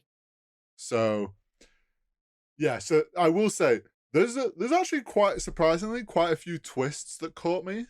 Yeah, no, no, it's That like I'm it like, keeps you on your toes. yeah, I'm like, oh, I understand now what's going on. Like the first twist of Homelander taking the plane out, and you're like, Yeah. oh shit, he isn't this like poster boy. Mm. Like, obviously, I I mean, knew yeah, I was from about to say that discussion that and like I know but he's the a way it dick. does it is fucking brutal, isn't it? Yeah, and then but then the twist of like, oh, he wasn't. I like at first I'm like, oh, he was like kind of backhand told by his boss to go do that, and then it's like, oh no, he did that off his own regard. I'm like, okay, I see now the sort of person he is, and then it's like it keeps like twisting. There's more about him. That I'm like, oh shit, or like something else comes up. Someone who I think is in charge. Oh no, you're not the person in charge running things. Then it's like there's so many points like that where I'm like, I think I know who's running the shit, and then oh no, someone else comes along, and it's like, no, they're not. They're actually the mole. And Yeah. so yeah, Did you season enjoy the Homelander versus Baby rivalry? the Homelander versus Baby. In season one, your woman who he's like in love with and he gets jealous of the baby Yes, because yeah, yeah, she's yeah, getting all yeah. the milk. Yes. Do you know what's really funny? I've got a nice little fun fact for you. Oh, here we go. I'm not sure if you will have seen the actual scene yet, but you might have seen bits that allude to it. Anthony Starr didn't want to put on loads of muscle for the role of Homelander, Okay. so they made a muscle suit that's padded. Yeah. But instead of just never having him out of the suit, instead they made it canon that Homelander is actually scrawny as fuck and can't build muscle. So Homelander also actually wears a padded suit. Okay, so I don't know if they've direct. I've seen the scene of him on the couch naked after he's Okay, just cool. told So the world, "I do what the fuck." I'm sick of being yeah, told what okay, to cool. do, and So I yeah, did so think that's the he looks a scene. little scrawny there, but I didn't Yeah, like so pay enough that's like a attention. canon thing that Okay. Homelander is actually a scrawny little bitch because he can't build muscle. But because he's so worried about his public perception, Yeah. he has the muscle suit, which he wears Gotcha. all the time so that no one ever sees him scrawny. Gotcha. Um, Um. Yeah. No. So I've I've enjoyed the development of like Butcher and his crew and how they've gone through different things. I so yeah, the baby stuff happened in season 2. yeah, I'm pretty sure where it kind of well at the end of season 1 it like alluded to well you had the laser baby yeah. So you knew they were being injected. Then it comes out in season 2, they're like, all of them are fake. Yeah. And they've all, which I was like, oh shit, I didn't expect that. Yeah. Like I thought, okay, some of the ones in from like the public facing ones have probably been They've been well, juicing to be more powerful or whatever. yeah, or like they're like Homelander, they're from a lab, like they were raised that. Like Yeah. I pictured that, but then when it came out, like all soups are just test subjects essentially. Yeah. The parents were fucking paid to have their Yeah, baby injected. I was Yeah. like, oh shit, that kind of changes a lot of things. Mm-hmm. Um, It gets rid of the whole "I'm special" vibe, doesn't it? yeah, real quick. And like we Mm-hmm. said, like if this was real world, probably the most realistic thing that would happen is like, oh wait, Yeah. all the superheroes are actually just government like funded. So the funny thing is, like, obviously, the way Vought operates is like it's media and sport industries kind of mixed. Yes. So as a result, you have what we see with sports people all the time. They're idolized by people for what they can do, Mm-hmm. and their entire job is doing what they can do, but then hiding the shitty parts of their personality. Yeah. And it's the exact same thing. The only difference is when a soup wants to do cocaine and have sex with random people, Mm-hmm. there's a chance they destroy their lower half of their body and Yes. eviscerate them. Or crush someone's head. Yes. And that's the big difference. Um, and it's just in a world where we have so much superhero content, and I always want more superhero content, despite knowing that that's going to reduce the quality. Mm-hmm. This was a nice change of pace at the time. I know it doesn't feel like a change of pace anymore, but Yeah. at the time, it was I so have needed. I have to say also like it's nice to see the side like obviously the whole thing is a lot more on the evil side of things and like superheroes not being these perfect things. But it's like Yeah, it's cool to see the side also like touched on of like victims of superheroes and like actually going into like yeah that fight just killed like 30 like 300 people like not ignoring like MCU does, which is like where you see a building get destroyed, and you're like, I'm pretty sure a lot of people would have just died in that, but they never talk about it. Whereas in this, it's like the opening episode is Huey's girlfriend getting like eviscerated, and I was like, oh shit, yeah. she just It got it like, it pulls no punches for that. and I was like, I knew like obviously I know what to expect from the show, but I'd never seen like that spoiled or anything, and it's like, Yeah, oh, we're just starting with this, okay. yeah, yeah. Um, the so It's so good. But you're right. It's so funny to see them handle things like victims because and this is quite different. But after 9/11, Marvel did yeah, a comic with a lot of New York based characters hmm all being upset at what had happened. yeah, But included in that comic was Magneto and Doctor Doom saying how terrible and unthinkable it was. right, And that comic gets mocked a lot because it's like, guys, 9/11's a Tuesday for you when you're like in hmm full rampage mode. That doesn't make any sense. yeah, But it was just supposed to be like a national mourning thing. yeah, And it is interesting to just see no one wants to admit that superheroes get people killed. It's not something that really gets discussed. You just have a Vought lawyer turn up, give you a hmm check for yeah, however much. How much was it? Like 10 grand? Not even. yeah. I think Huey got offered like 14,000. Some of them got offered like there's that Yeah. episode where they go to the kind of AA meeting of survivors of like and Yes. there's the I'm like, hang on a second, that's the marketing guy. Yeah. And then he's like, yeah, my it was like shoving my dick in liquid nitrogen and it just snapped off. And I'm like, Yeah. oh shit, that's like a thing that would no, you don't even consider like you think obviously, oh that building got destroyed, probably a lot of people died. But there's also situations where like minimal like instances and realistically so would get NDA'd, paid off, shoved under a rug. 100% because think about like Homelander, like I said, in the terms of like a superstar who Hmm earns Vought money. Yeah, they're gonna make sure Homelander he's got prime real estate in New York. He's got everything he's paid for. All he really cares about is being loved, so they probably milk him for every penny he's worth, and he doesn't want that much.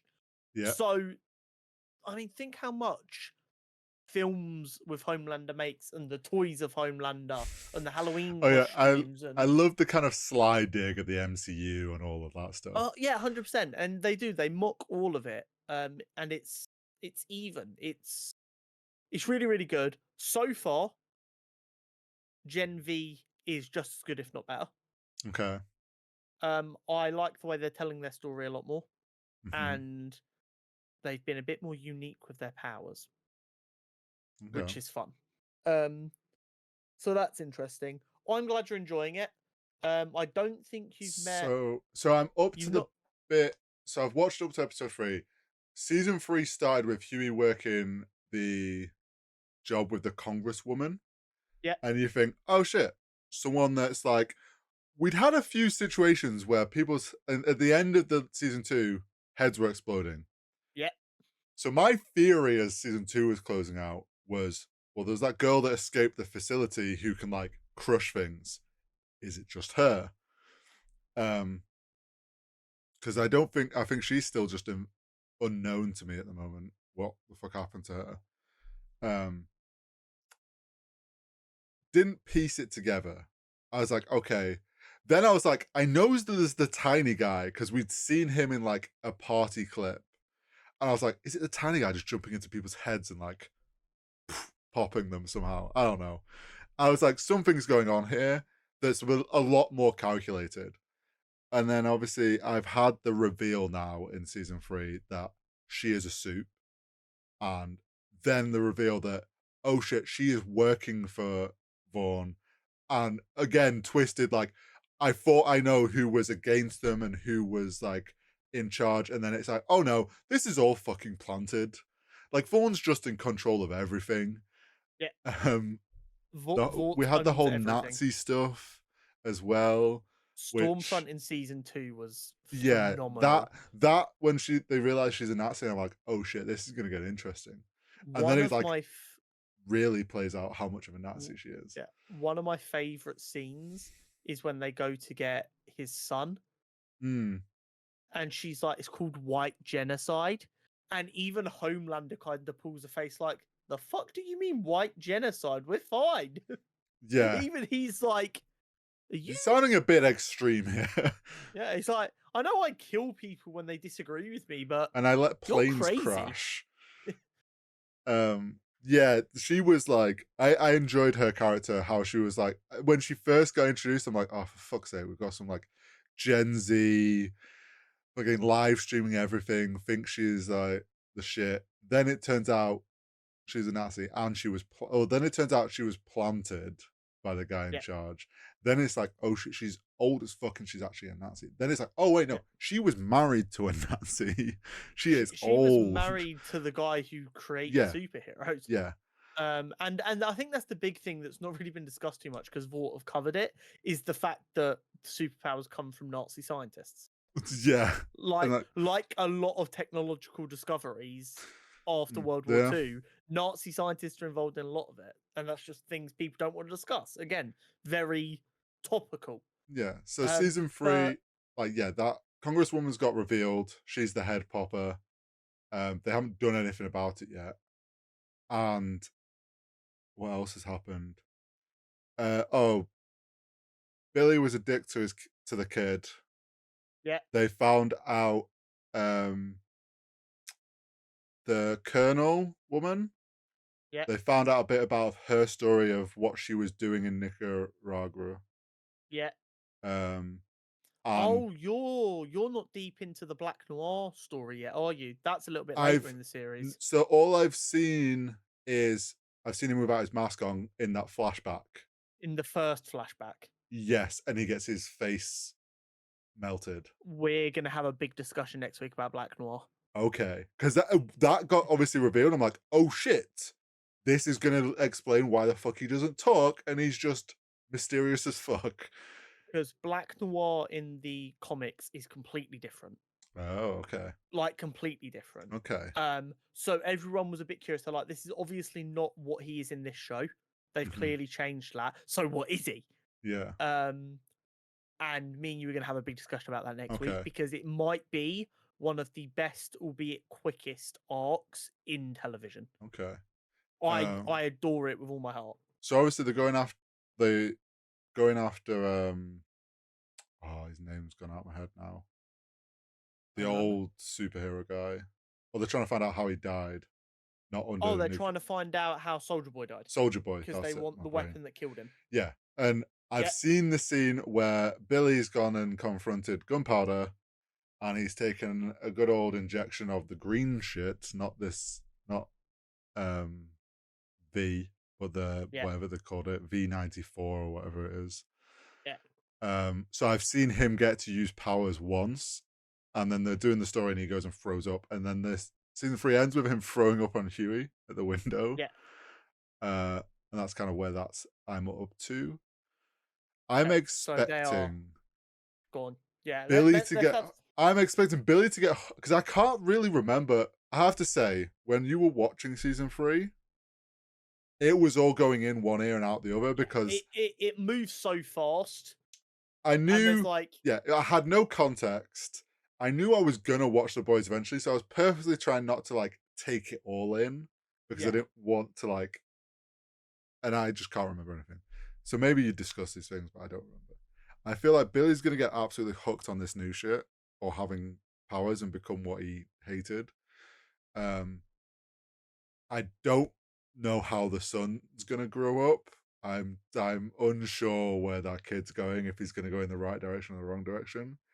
Uh, Intrigued the fact that Homelander's realizing he can do whatever the fuck he wants, and them trying to hold shit over him doesn't. He's revealed like, that shit ain't gonna work, because what you release it to the world, and I just go on a rampage and kill everything. Like, how are you gonna stop me? Like, do you really want to unleash that onto the world? Yeah, fuck you. I'm in charge. I don't see. I see Huey dying. I don't think he's gonna make it. That, or he's gonna start juicing on the green shit. I Homelander's got to get taken down. Starlight, I also think might die. She's in way above her head. Keeps thinking she's in control, and then realizes she's so far from control. Don't fully trust the Colonel. I think she's still hiding shit. I'm trying to think what Frenchie and the girl. Yeah. I think Frenchie's gonna die saving her in some Okay. situation. I don't know. She's gonna get some. Well, she hasn't. I don't know. She'll go on a rampage or something, maybe. Um, I I see Wagner. I can't remember the company name now. Vought. Vought. I see Vought like crashing and burning. Like, all this shit's gonna come out, and it's gonna crash and burn. But then shit's gonna Interesting. get sold to the military on the sly under a different I'm name. pretty sure after next episode, Some of you're this going to shit's have a gonna. much better idea of what's going on. Okay, I'm probably about to get hit with like a twist. Not necessarily a twist. I think it just tidies up like them Weird things that could things. go one of 2 or 3 ways. Yeah. Okay.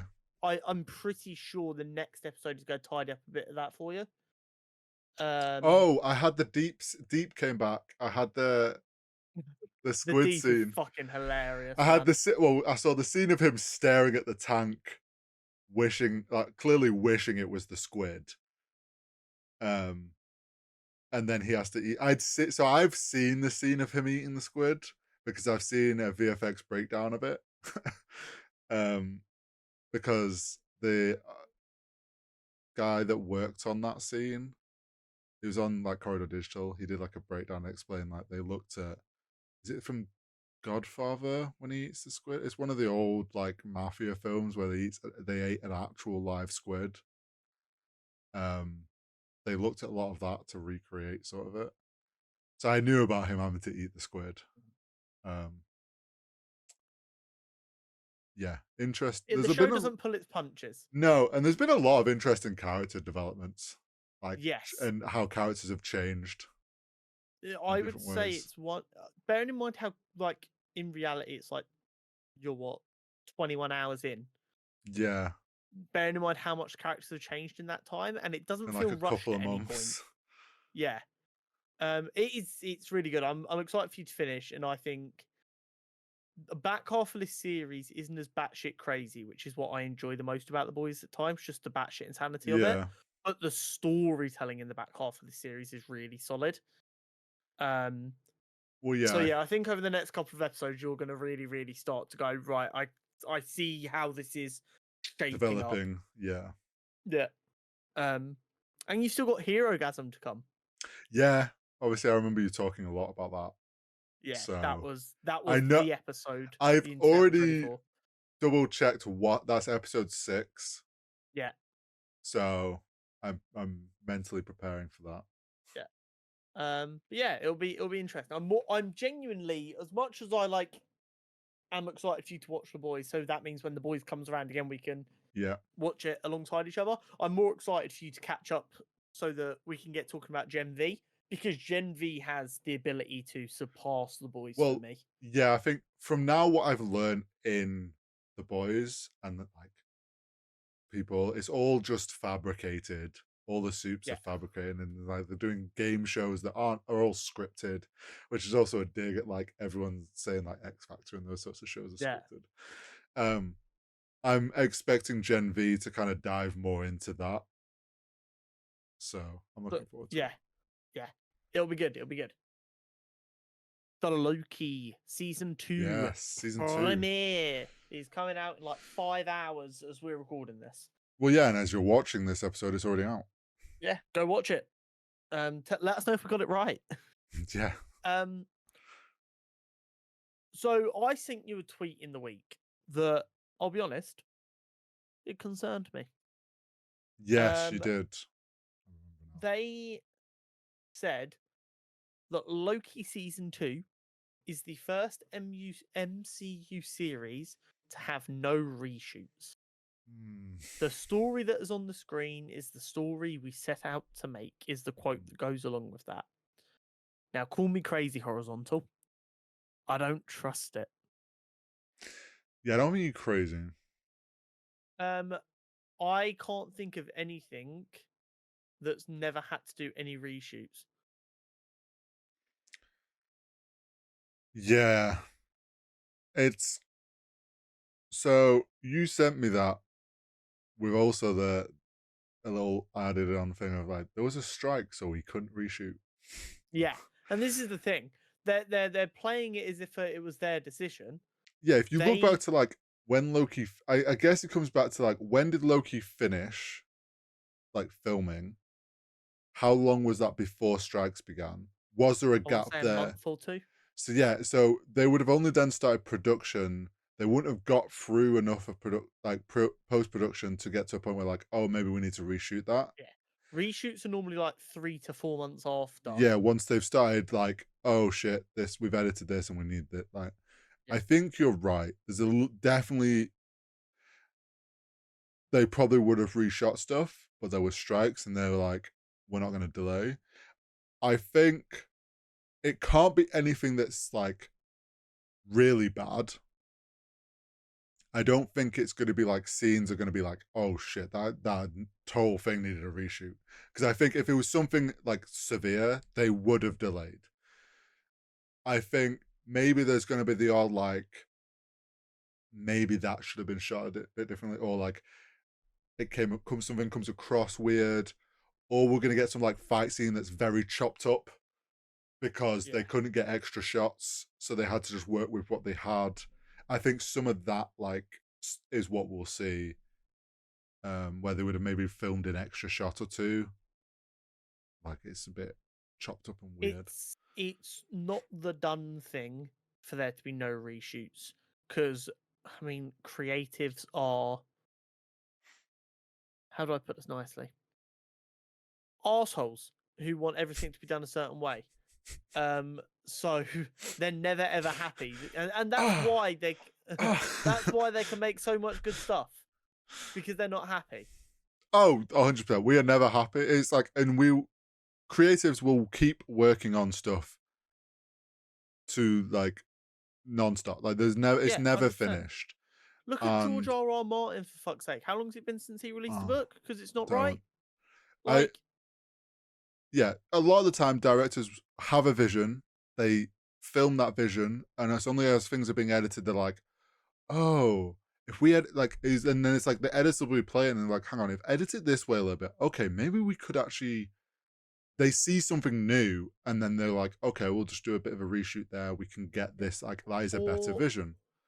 do you know what? Even something as simple as after what, say, after like, if we were the guys making Ahsoka, right? Hmm.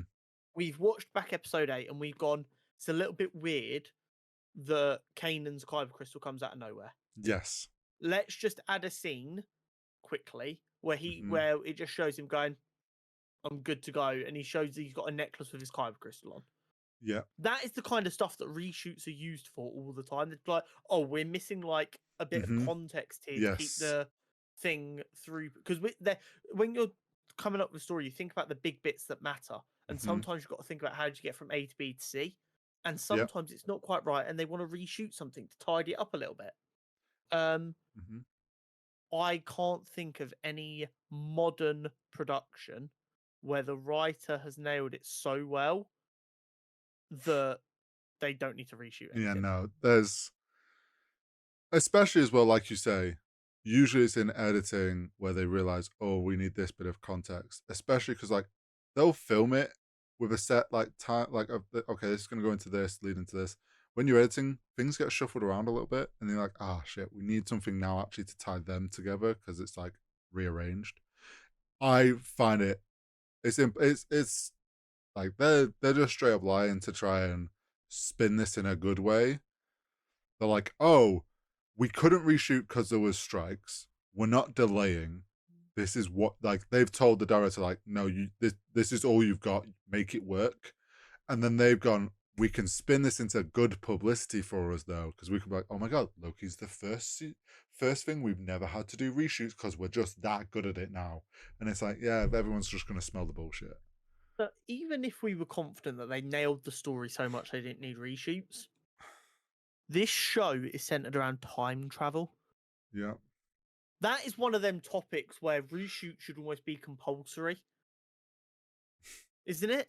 Yeah, it's just I guarantee you, like, even ignoring like any potential big things, there is going to be at least one episode where they go from somewhere where it's really wet to somewhere where it's really dry and they're not wet. oh yeah, there's gonna And be we're gonna continuity errors all over the place. 100%. And they're going to be things that idiots like me and you who pay too much attention and the rest of Twitter notice. The real thing is there going to be anything so big that my girlfriend goes, that didn't make any sense? And Mm, that is my rule of thumb over whether I'm being anal or not. yeah. Because if she looks at me and Yeah, goes, no, no, I'm a bit confused about all that, yeah. I'm kind of like, okay, I understand that because I spend half my life Yeah, reading stuff and we live keeping up this. to date. Yeah. If the person who has watched everything Marvel related and watches it as it comes out is lost, Mm, you fucked it. yeah. Um, and that's going to be the real test. Yeah, I think if there's anything glaringly wrong, then it's like, okay, that clearly wasn't shot in that order and you've like not been able to piece it together smoothly. Or like, yeah, continuity errors, it could be anything. I just find it like this feels and this screams like classic marketing of like, oh, we'll spin this thing that might cause us a problem into something positive to hide the fact that like we had no choice in this.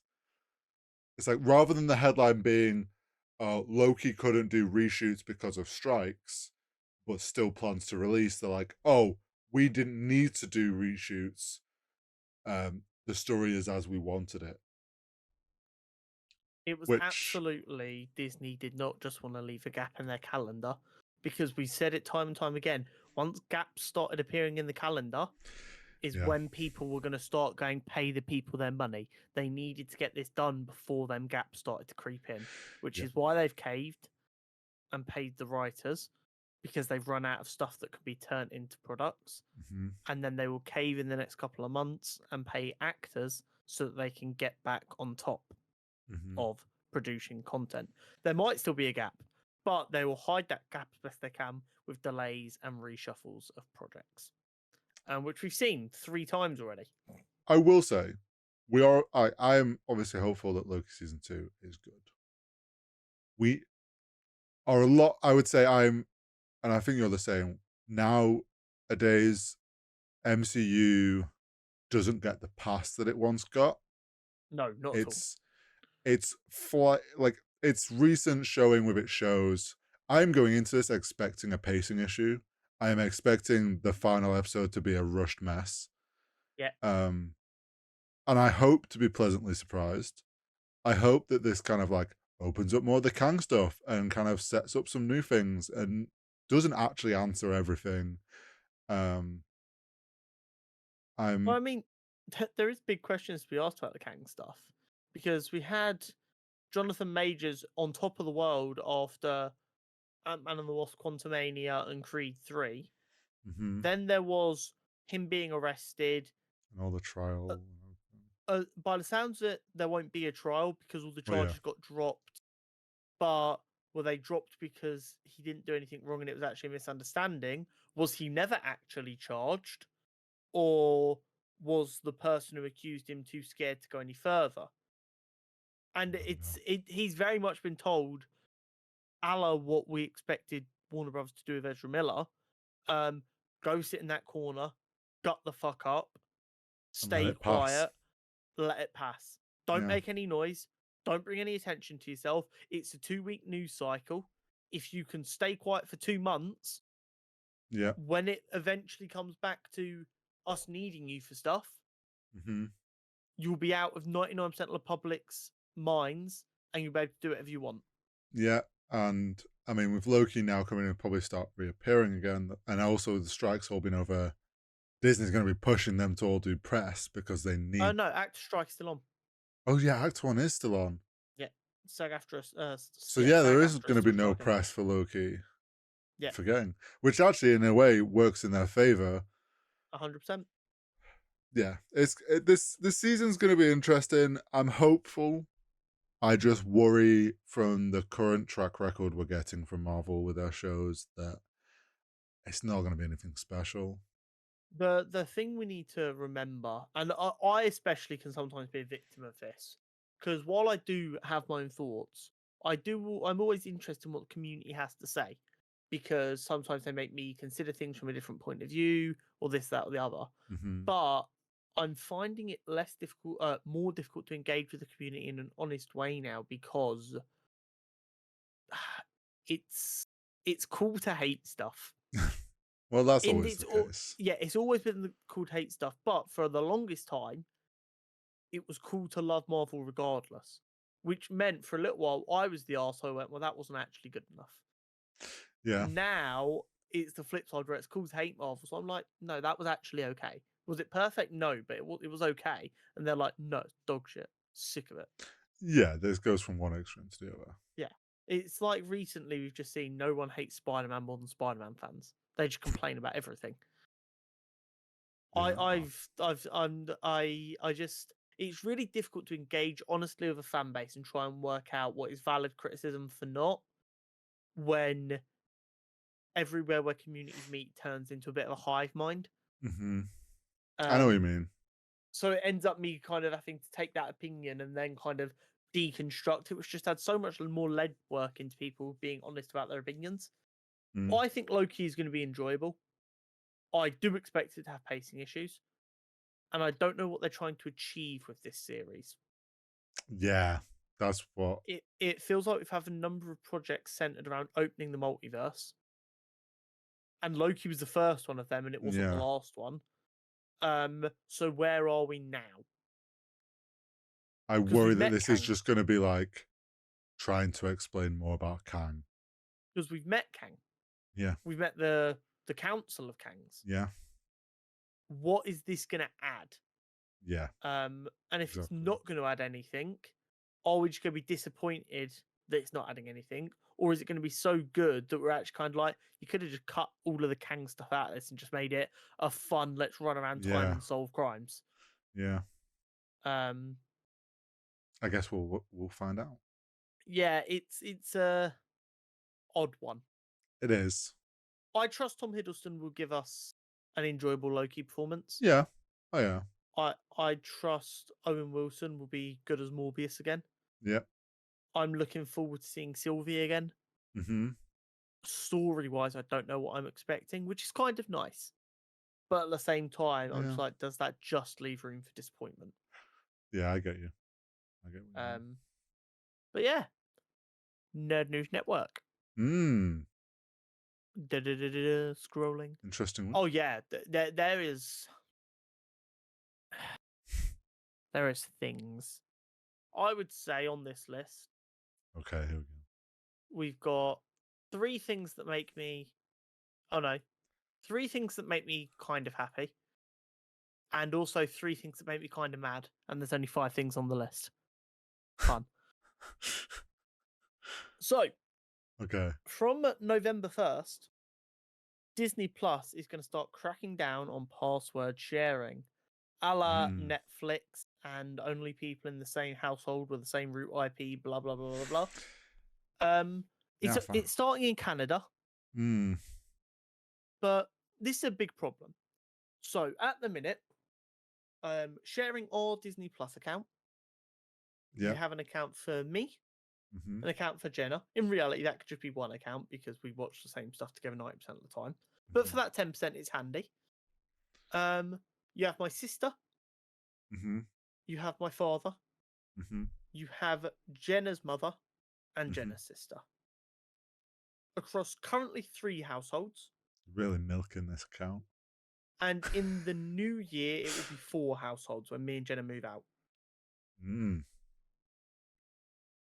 And we pay for it annually, which I believe the last time we got charged was £96. And that gets split between 6 of us. So it ends up being like, I don't know, well, like 15 quid for the year. Which for Disney Plus, with the stuff they bring out, and the backlog of stuff like Family Guy, which one of them things that one of the few things I can rewatch anytime, it is absolutely worth every penny of that. Yeah. However, if they go only one household's allowed, my sister, my father, Jenna's sister, and her mother will all lose access to it. And if me and Jenna want to keep it, after recently moving out and now having to pay for an entire mortgage and entire you won't property be paying by anymore. ourselves, we'll have to go up from paying a third of the cost to the whole cost. Yeah. Which all of a sudden goes from 30 quid between us, as well as like people we care about getting to watch stuff, to it's now 90, nearly £100 for just the 2 of us. Well, I would rather they say the base rate is 96, and if you want to have multiple screens, you pay more. I'm a much bigger fan of this method because the way it works then is you've either got I can watch it and no one else can, and that's £96, but we've all got our own accounts, so we can watch it from anywhere. Yeah. At which point, what's the problem? Or you've got, if you want 4 screens, you can pay 120 quid. Yeah. Which would still be much better value for us. That'd be £20 each a year. That's nothing. And then we can watch it on 4 different screens at a time. And if we're paying you for 4 screens, why do you give a fuck where them screens are located? Yeah. So, I've recently got kicked off off the Netflix account. Oh, really? So me and my sister share it. Got. And it's a funny situation. So the account's technically mine because I got it when I was a student, so I got it on student rate. So I gave it to my sister, but it was only for like a year of student. It was like an offer or something I got. So then she took over paying it for a while and has pretty much been paying it since because she watches it more than me. So it's technically my account, but she watches it more. And it's finally because my girlfriend used it the other day. I haven't actually used it, so it hadn't flagged me. She used it, and then a couple of days later, it was like, "You're not at your house." So yeah, that account I need to talk to my sister, and we'll sort that out. But if Disney at the moment, my Disney account is me, my girlfriend, who technically our friends that she lives with, like they have an account, so it wouldn't affect her technically. But then it's my mate down south, and then actually one of the KCP guys uses my account in In America. America. I don't know how often he uses it anymore, but maybe he still does. Um, but yeah, that's like if they cut that out, it's like okay, where it's you and Jenna paying for full account. I already just pay for it, but it's like suddenly all those other people are either going to make accounts or they're just not going to have like. Oh, if this goes this way, I'm going to be knocking on my neighbour's door going, "Do you guys have Disney Plus?" Yeah, we do. Okay, right. Do you want to cancel it?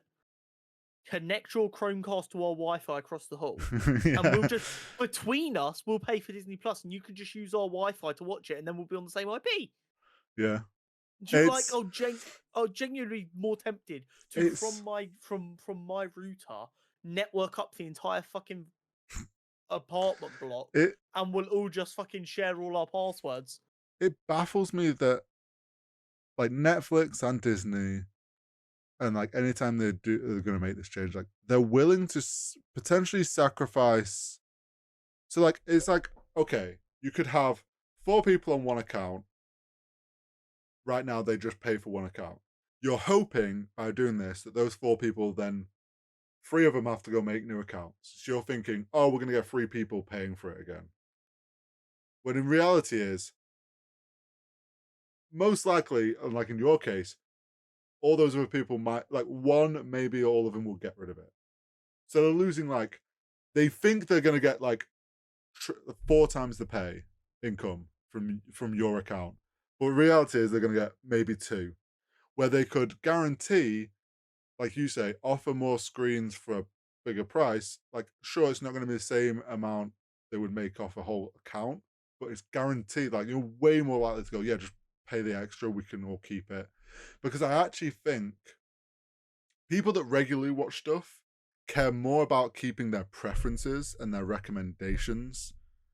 If they are forced to lose that, they don't care about, like, they're less likely to make a new account. You're more likely to keep those people if you're like, we'll charge you a bit more to keep, but like you can have multiple screens and you get to keep all of your account preferences and everything. Are you ready for the real kicker? Okay. So, there is a world in which I sing a little sea shanty to make sure I'm up to date for the podcast. Yeah. And my family no longer have access to Disney Plus. Mm-hmm. And what this turns into, Mm-hmm. yeah, it's my sister no longer has Disney Plus, so Yeah. she's not watching the Marvel shows. My dad no longer has Disney Plus, so he's no longer watching the Marvel shows. Jenna's mother no longer has Disney Plus, so she's no longer watching the Marvel shows. Mm-hmm. So when a film's coming up, Yeah. and I go, "Are we going to the cinema to watch this together?" And they go, "What is it? What do I need to have seen?" And I go, "Oh, you need to have watched these two shows," and they haven't seen it. They're more likely to go, "No, I'm okay. I'll be confused. I can't be asked." And that is then three less tickets sold. And yeah, three tickets isn't a lot, but I'm willing to bet I'm not the only person in the exact same Yeah. situation here. Do you know what this? So here's my theory to why now Disney's doing this. It's twofold. One, they've watched Netflix do it.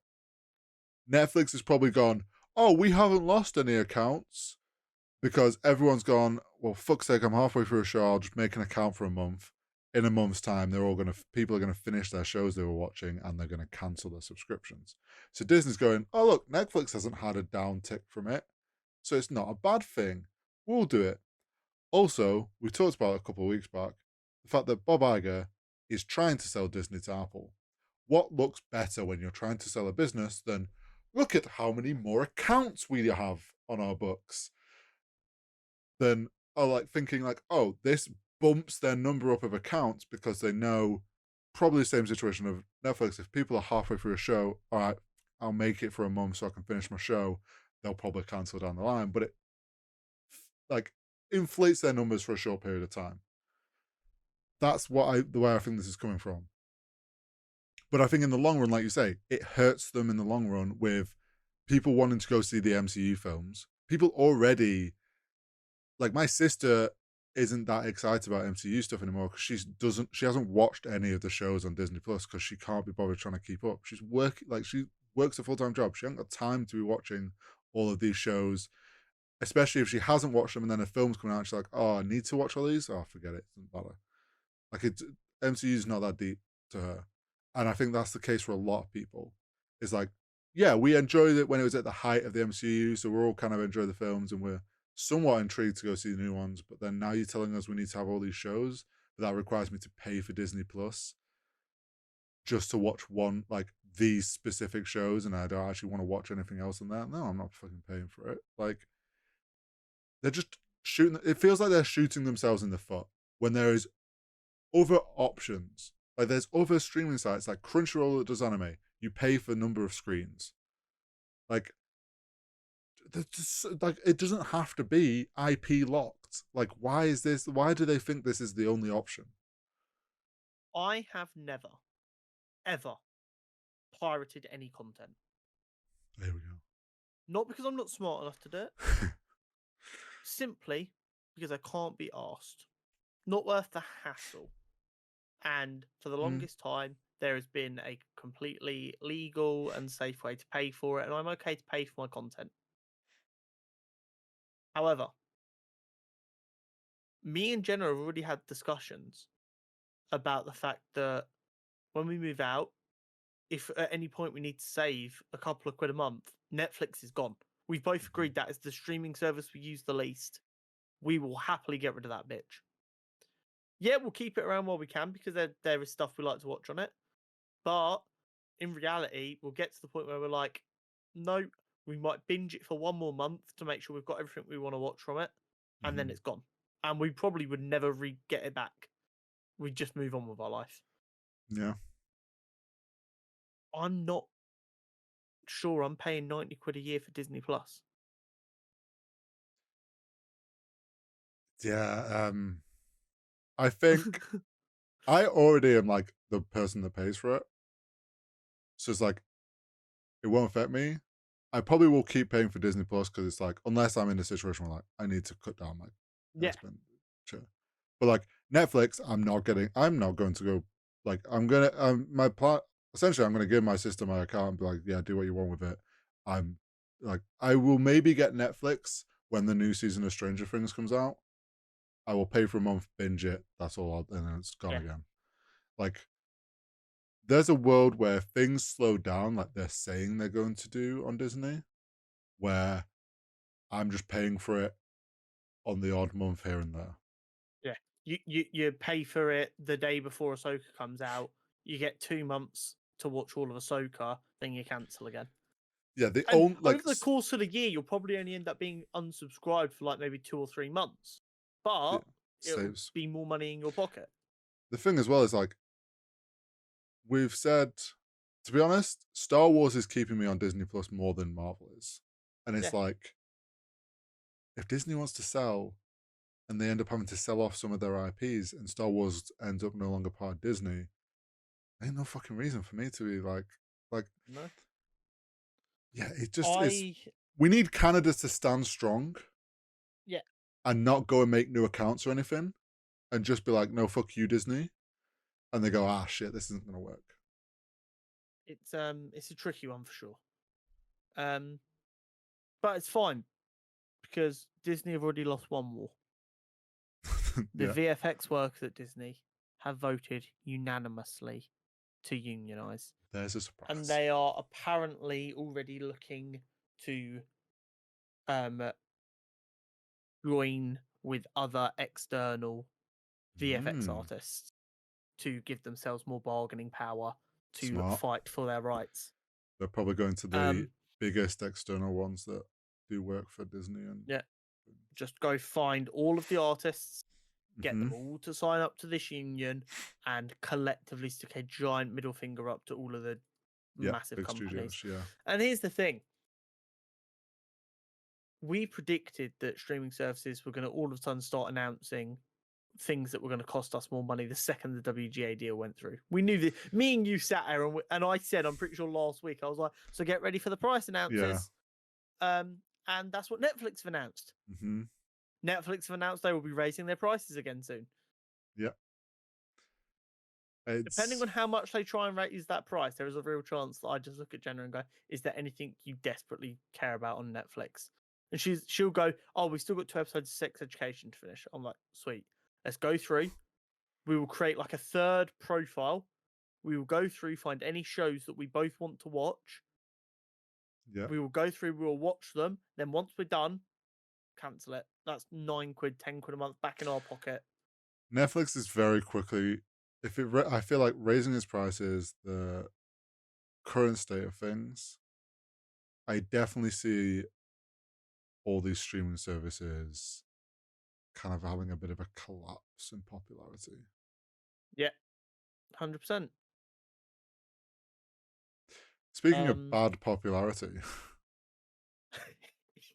this is one of them things that makes me smile, Harry. So, yeah, towards the end of the writer's strike, Drew Barrymore, who I always used to like, so this made me quite sad, decided to try and bring back her daytime talk show without the writers.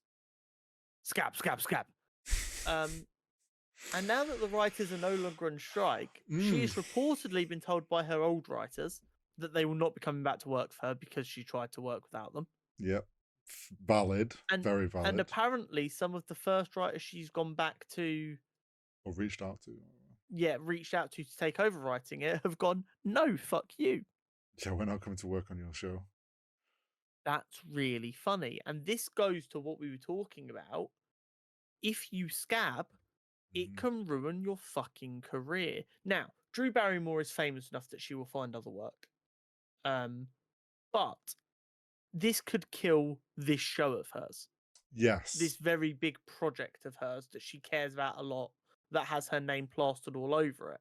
And if the reason it gets cancelled is no one wants to work on the show because of Drew, that really limits her ability to be a major part of projects. Well, yeah, this could very easily go. No writers are willing to work on it, or the ones that are young, new, don't have a lot of experience, so they're not writing the best stuff. Or she tries to run it without writers, popularity goes down, gets cancelled, show is gone.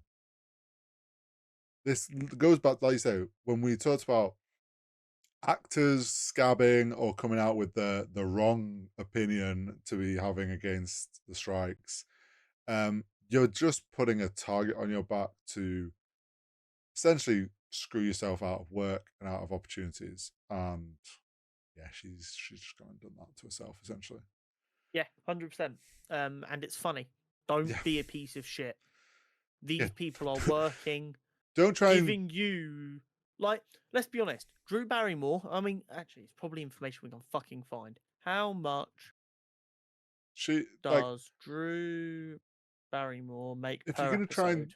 work, like, scam the system and work around what you're meant to do, like, if you're trying to do something you're not meant to do, and now you're getting burnt for that decision, it's deserved. She probably makes plenty. She should have just gone and made a podcast with other talk show hosts to kill the time. So, people doing similar shows to her Yep. have earned anywhere between 1.5 to 8 million annually.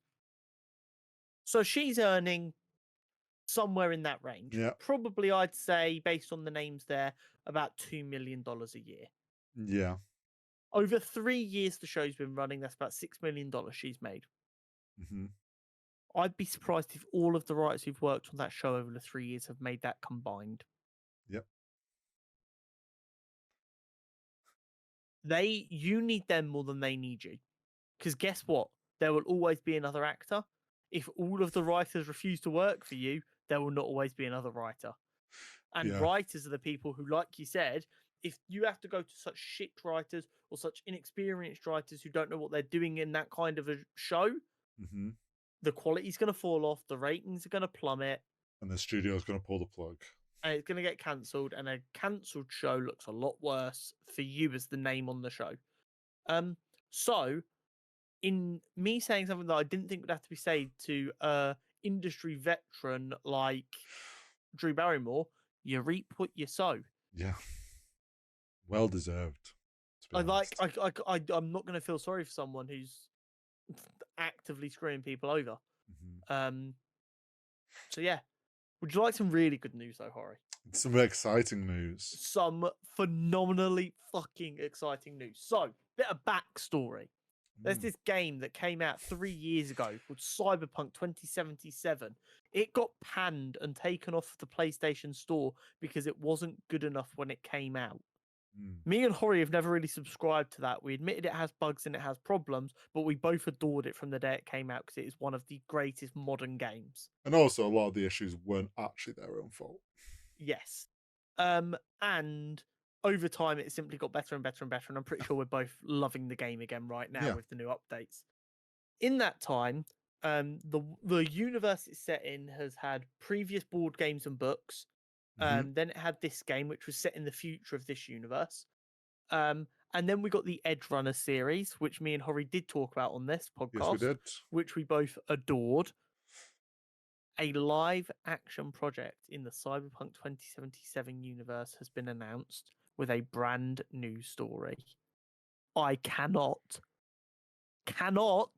fucking wait. I am excited.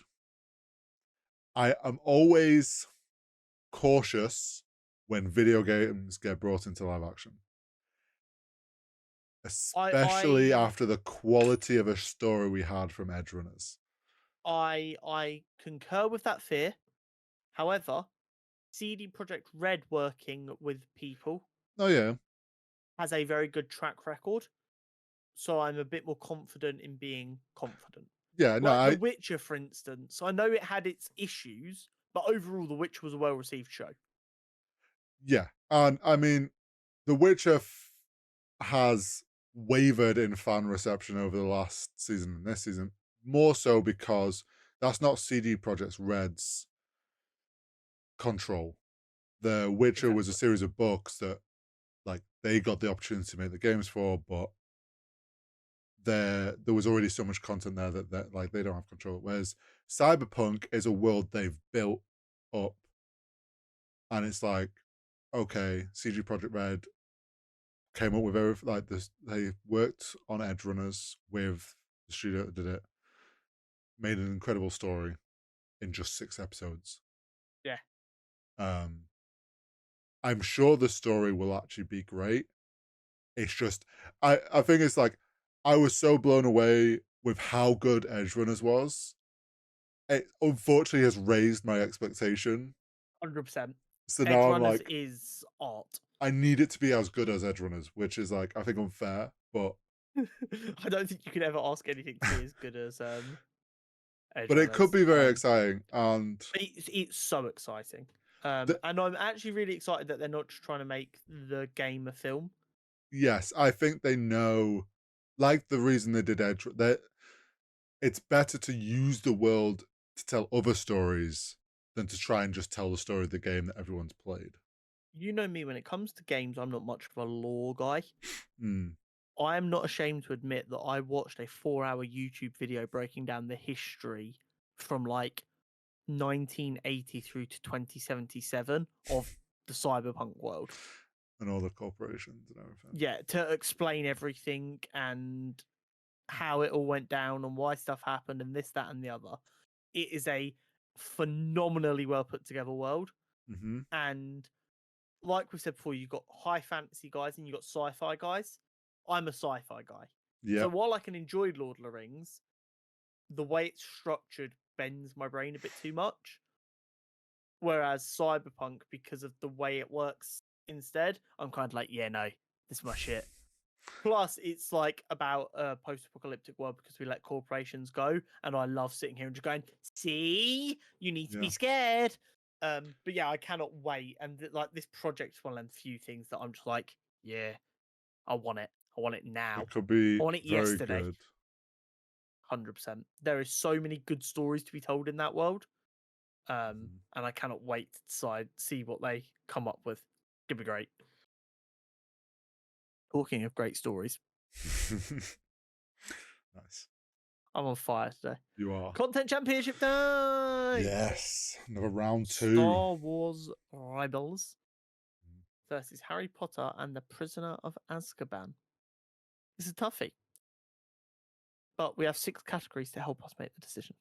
We do. Personal relevance, how well has it aged, rewatchability, story, acting, and cinematography / general visual appeal.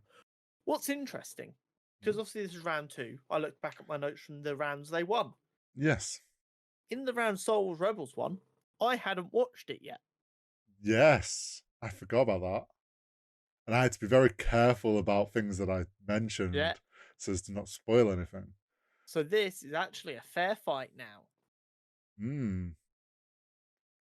Well then, let's start with personal relevance for you, as it's fresh. Well, I mean, yeah, as the best I can put it is it's a big part of my resurgent love towards Star Wars media. I feel like when we started this podcast, no one who knows me would have described me as a Star Wars guy. I watched it because it was my nerd duty. I went and I watched the new films as they came out because it was my nerd duty. But other than that, I was pretty easy. I was pretty breezy. I'd watched bits and pieces of the Clone Wars, but I'd never got through it all because ADHD brain go brr, and 10 seasons is a lot. It is. But look at me now. Yeah. I even surprised you earlier with my knowledge of Yeah, what's you've her done your face's own name. I've research forgotten. and didn't come Yeah, with man, I'm here. questions. Yeah, boy, we out here. Rebels is great. I love it. What more can I say? The problem is, it is up against the greatest Harry Potter movie. Which you have a lot more personal relevance to. I'm in spitting distance from where this film was made, from where this film is celebrated every day. Yeah, see, I think I'm thinking back to what I don't remember exactly what I said last time because obviously with Rebels I was careful, but I mean Yes. Rebels definitely for me. I watched, so I went back and rewatched Clone Wars straight into then Rebels, which I hadn't seen, and I would say that Rebels, along with Clone Wars, but like Rebels really did unlock a new appreciation and love for like the animated and the extended stories that were being told outside of the films, and really did like lock me back into loving Star Wars a lot more. Um, and then I mean with Prisoner of Azkaban, I think I said this last time. Like I've watched the films. I am not some big Harry Potter fan. Obviously, I enjoy them. Every British kid, like, it's part of the culture. Yeah. And I would agree, Prisoner of Azkaban is one of the better ones.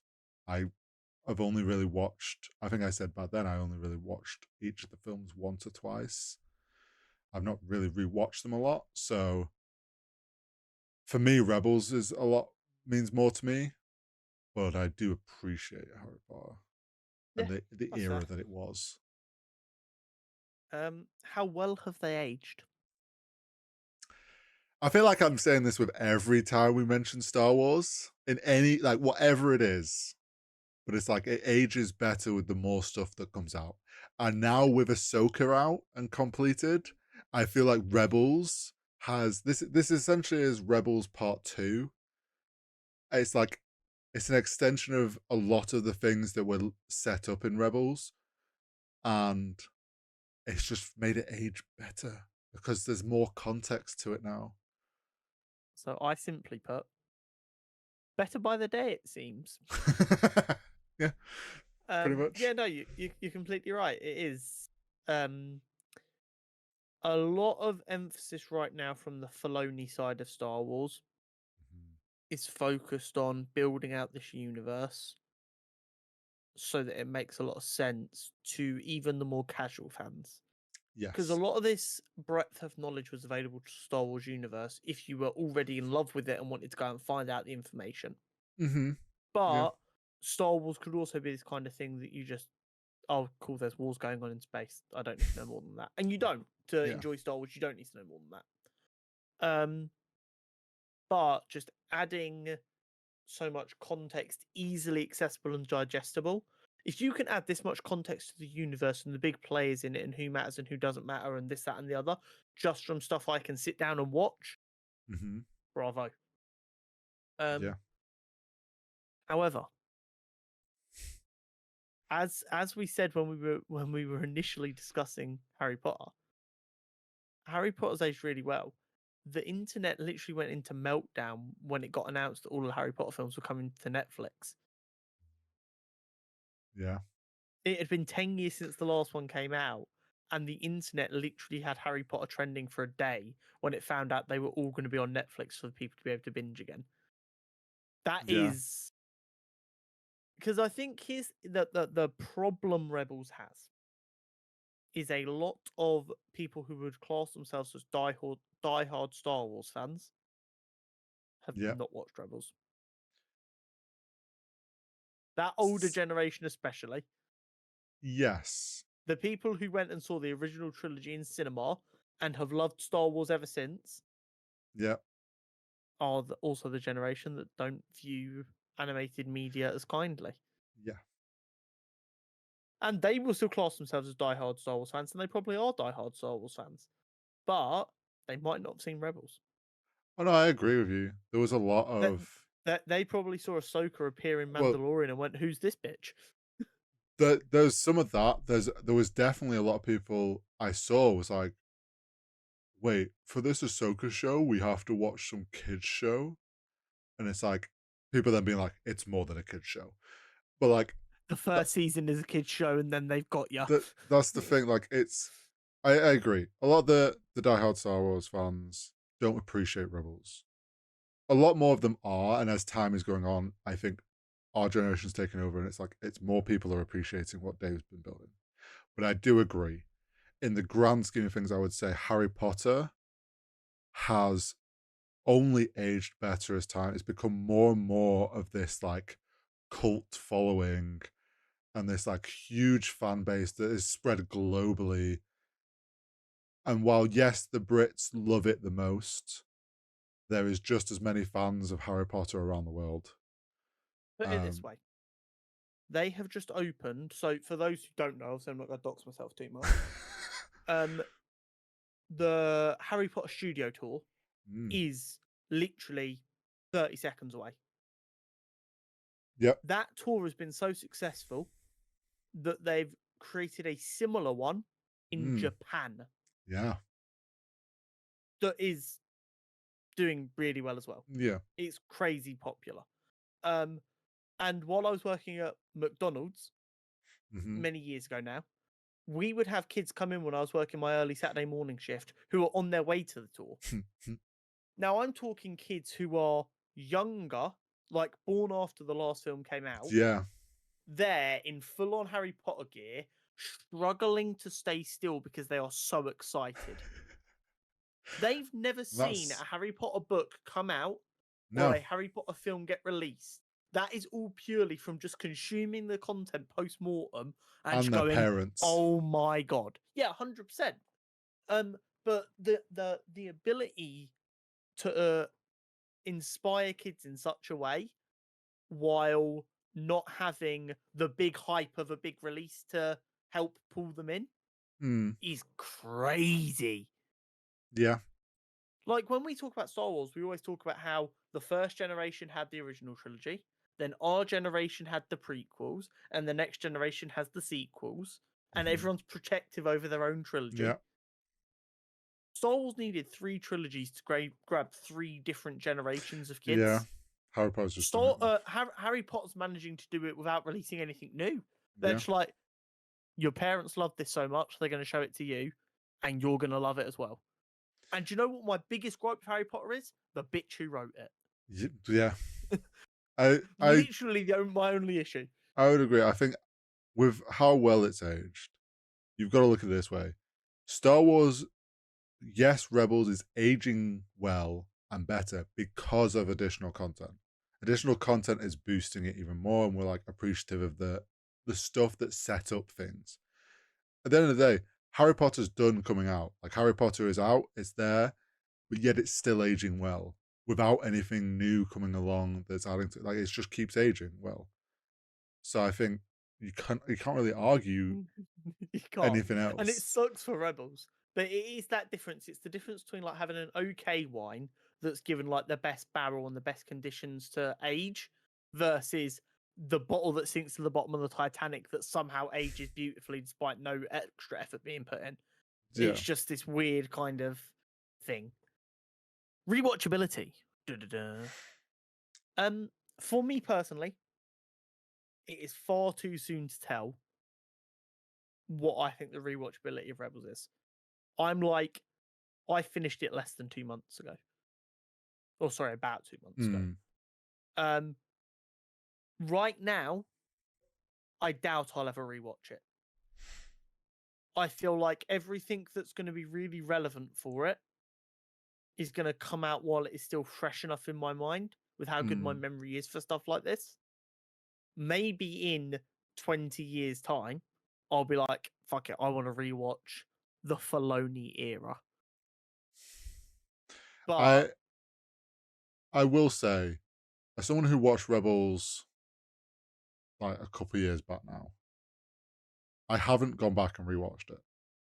Like it's fresh enough in my head of like what happened, and it's like, especially with all the Ahsoka stuff that's come out, it pulls up a lot of references on the internet, refreshes your mind. I don't need to go back and watch that. And I would actually say, if I was to rewatch it, I'd probably be doing it as part of a binge through the animated Clone Wars into Rebels, into Bad Batch. Do like an animated binge, which at that point it's like it's a big undertaking. But then you look at Harry Potter, and I feel like I can't just like if Prisoner of Azkaban's on TV, hell yeah, I'll rewatch it. Like I'll pick that to rewatch.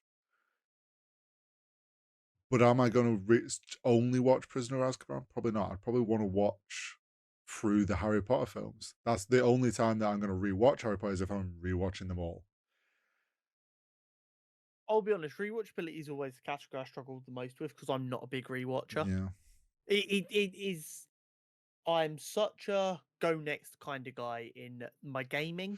Like I'll play a Yeah. game, I'll get to a point 70% through the story, and I'll be like, oh, next thing, next thing, next thing, next thing. Yeah. It is one of my biggest failures, and I'm working on it. I'm going back to games I've not touched in ages to finish them off and stuff. And I'm doing it with shows that I started, and I was like, oh, I'll get around to finishing that at some point, and then move on to the next thing. I'm trying to make an effort to go back and be like, no, fucking finish this. Mm. Which just doesn't add a lot of time for rewatching when there's so much stuff coming out. And I'm not complaining because I love how much new stuff we get and how exciting it is. And like, we're never going to be in a place where Harry Potter's coming out for the first time and we get to sit down and discuss it for the first time, which is why I love Yeah. new stuff so much. Because it's me and you, we get to sit at home individually, watch Ahsoka. I get to see you and Luke have your fucking hidden messages. Yeah. I genuinely sit there like a fucking child on Christmas Eve watching Ahsoka, waiting for the episode to finish, having already enjoyed it, to click on all them buttons, and I was like, oh my god, I didn't even notice that. Oh my god, I thought the exact same thing. It's fucking awesome. I love it. It's one of the best things about doing this podcast. But at the same time, if I was going to rewatch anything, you are looking at binging Lord of the Rings, Star Wars, but only the actual episodes, not the Yeah. in-between stuff, and Harry Potter. They're the Yeah. three. And Harry Potter is here. One of the episodes of Star Wars is not. So Harry Potter, I am more likely to rewatch. It's also rewatching 4 seasons of Rebels is like, what, 20 minutes an episode, 3 seasons of 24. 3 episodes is an hour, 7, 8 hours a series. for the first three I series is yeah, 24 hours. So, like, time commitment wise, rewatching all of Rebels takes about as long as rewatching Harry Potter. and here's the thing, for me, I'd wanna rewatch Clone Wars stuff as well Oh, yeah. first. And this is the So then thing. it's like Star Wars just becomes this bigger thing. Like, Harry Potter's already, like, a big thing to rewatch, but, like, But you could do that in actually, a weekend. like, Star Wars And very quickly becomes, like, a bigger thing to rewatch. to binge everything in one go at the moment, Lord of the Rings and Harry Potter you can do in a weekend if you plan it right. Yeah. Star Wars, you're booking a week off work and having to plan it meticulously. And Marvel, you're never rewatching it all in one go. No. Star Wars you could do in a Um, weekend if you stuck to films. yeah, if you just stuck to films, you could absolutely do it. But like you Yeah. said, All the extra stuff. Attack of the Clones is shit. Do you really want to go from Attack of the Clones into Revenge of the Sith without Clone Wars to ease you up? True. Of course you don't. Um, so these are the kind of things you have to Yeah. think about. Um, Now those so bigger categories. yeah, these are the ones that are a little bit less personal, I feel. Yes. Story. Um, I don't know if this is controversial for Rebels or not because I've not really interacted with that community much, but I think every season is better than the last. Oh yeah, it had a very strong upswing. Yeah, Oh because yeah. like Clone Wars, the first season or so was to Mhm. convince the executives it was for kids and it could sell toys. And then once they were selling toys, it was okay. Are you ready for the political stuff? Are you ready for the scientific stuff? Are you ready to question if God is real? It's also, I think, as well, when Dave starts a new thing like Rebels, George is like giving him a bit of the reins, and it's like season 2 seasons. Okay, he's like letting him off the reins more. You can have more freedom to come up with stuff of your own, and like I trust you enough to like you are building something that is worthwhile. I'm not like it's like it is. You're not wrong at all. Rebels is definitely an upswing because of a lot of different things, but it's kind of like as it goes on, Dave's getting more freedom to really just like explore Star Wars. Yeah, So the story grows, and I actually 100%. think Rebels has a really cool story among Star Wars. Rebels goes from villain of the week, Yeah, or sorry, like problem of the week. yeah, Let's go. We need fuel for this thing, which makes complete sense. It's not even done in a bad way. It just makes complete sense. To by the end of it, I mean, you could even tell in like my messages that I was talking through it. I went from going, "Oh, I finished season one. Oh, I finished season two. mhm. Oh, this blue guy's kind of interesting. What the fuck is the wolf? Why is he blind? Why What? has he Why got the can he same see? Why name has he cut his as? hair off? What's going on? Yeah. All of a sudden it becomes like this much deeper Yeah, story because it's building something that already happens. Like we mhm. know the rebellion comes to an end and they win. Yeah, So like you've got to get to a point where it's not just like all of a sudden, oh, they refueled their ship enough times that they won. yeah, So yeah, but Harry Potter might be the greatest modern British story. yeah. But then you've kind of got to look at this as just Prisoner of Azkaban.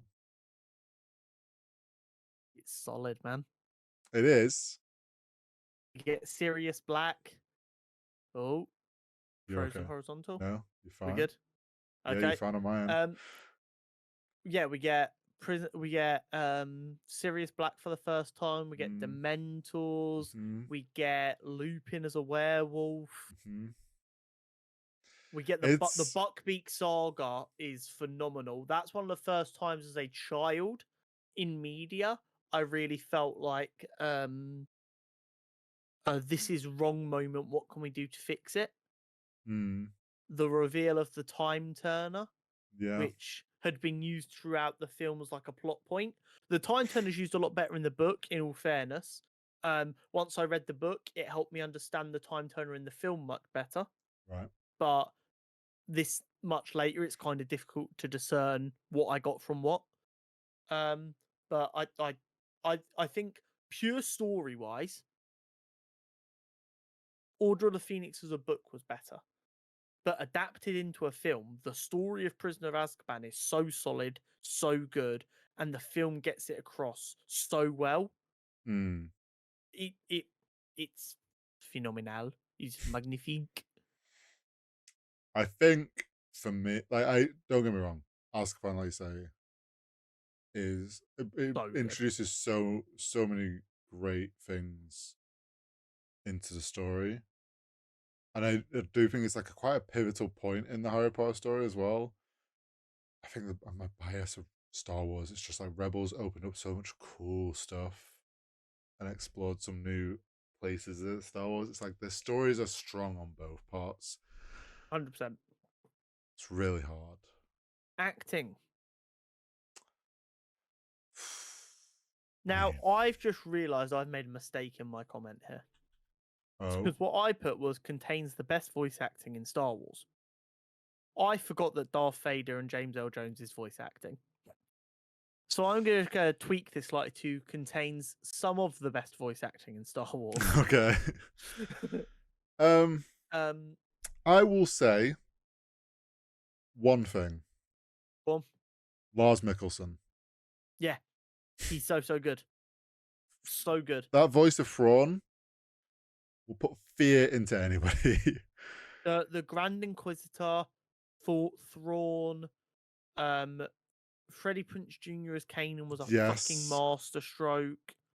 It is top voice We had acting. Sam Witwer back as Darth Maul, Darth so Maul. good. Yeah, Like, it was so good. so many iconic moments. But you are always limited when it is a show designed to be 20 minutes an episode Yeah, because it's on Cartoon Network, yeah. and like they're not going to have the budget like a full film would do, Well, or yeah, Harry Potter even a was pretty live action show would stacked. have. Yeah. And yeah, it kind of like, as much as I adore the Rebels voice acting, are we even remotely going to compare the quality of acting in an animated show designed for Cartoon Network to some of the greatest British actors of all time? I feel like Do we have the balls to do this? Sam Witwer's performance, Okay. I would say, was like that is that the Yeah. things he That managed, is an like all timer. those scenes, and everyone's seen them, like next level. In general, I mean, yeah, Harry Potter's fucking stacked. Like, Yeah. you stacked it with some great actors and actresses around these kids that it's made their career, and it's an incredible story. Like, it was just a recipe for success. Yeah, 100%. They didn't pull any punches. They were like, So, we're going to go out. This book is taking the British Isles by storm. mm, We're gonna send it out to actors once we've got a script. They all fucking adored it, yeah. and they all got on board. We had this cast is ridiculous when you think Mhm. about it. What was the budget for Harry Potter and the Philosopher's Stone? Oh, I hate that Google tried to tell me there's Sorcerer's Stone. It had a budget of 125 million US dollars. Bearing in mind the CGI they had to do and the practical stuff they had to do at the time for some of the magical stuff, as well mm, as the absolutely outrageous cast they had. That's wild. yeah. And by Prisoner of Azkaban, it was only 130 million. When you bear in mind how much more famous everyone was by that point, only spending an extra 5 million US dollars is fucking wild. Mm-hmm. It's because they all loved Harry Potter. Yeah, they were all in it, man. They knew the story was good. They trusted it. I don't want this to come across as a slight to Rebels because it's some of the best voice acting I have seen top to bottom across Yeah, the show. But it does not hold a light to Harry Potter, yeah. especially the Prisoner of Azkaban. It's just a Because tough that's also Prisoner facing. of Azkaban is the first time the kids really come into their own as Yeah, actors as well. it is. It's just, yeah, it's just a tough facing for Rebels, unfortunately. 100%. Cinematography. Solid animation. Mm-hmm. I do prefer Clone Wars characters and stuff, Yeah. but the lightsabers in Rebels, I know they were controversial at the time. I personally adore them. Mm-hmm. And I mean, some of those scenes that we got with Maul, with Ahsoka, we got the world between world, like Mhm. some of the stuff that we got to visually see, um, like they were shot and created in such a good way, like such a visually good way. Like on top of the animation that we'd kind of come to love from Clone Wars, the lightsabers I had nothing against them. I enjoyed how they were. I think it all was very well visually told. And Harry Potter was also very well shot and put together. And Harry Potter was okay. I don't think the cinematography was ever a particular selling point of Harry Potter. Um, it wasn't ugly. It I, definitely wasn't I ugly. think where Harry Potter did well, although it wasn't anything crazy like in how it was shot, the fact that they were so committed to practical Yes, is what sold 100%. that universe in film. It's also worth remembering there was 8 Harry Potter films and they had 4 Yeah. different directors. Hmm. That kind of meant there wasn't too much directorial style put onto Yeah. it. Um, I will say there are themes throughout it, throughout the films, where the style changes purposefully, Mm. but that is over the course of all 7 films, Yeah. where it gets a bit darker as Harry understands Well, more of yeah. the shit he's in. Um, and that works, but Mm. that'd be complementing the cinematography style over the course of 8 films, Yeah. not just this one. I would say, let me think, Prisoner of Azkaban. I think we had some very interesting decisions with the way they played with light, with it being the first darker story, Mm. um, and stuff like that. But overall, I don't think it was anything spectacular.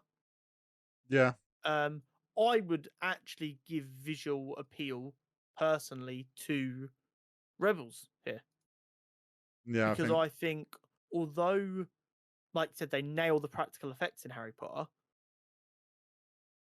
the animation style of Rebels and the way they got the most out of it, Mm. instead of just trying to go, what would this look like, and then animate that, Yeah. they go, we need this to happen. How can we make that look? Yeah. Oh yeah. They Really shoot it. get it, yeah, it put its best foot forward. Yeah. They do it in such a cinematic way. And also, I will always argue that Star Wars is stronger in animation because you can have more fun with the Force and everything 100%. visually. 100%. So it's just yeah.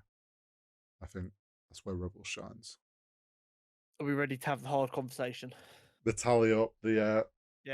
the pivotal moment. So, personal relevance, we were split. Yeah. How well it aged, we agreed Harry Potter. Yeah.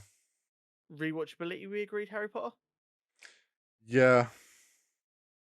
Story, we gave to Harry Potter. Yeah. It's tough. Acting, we gave to Harry Potter.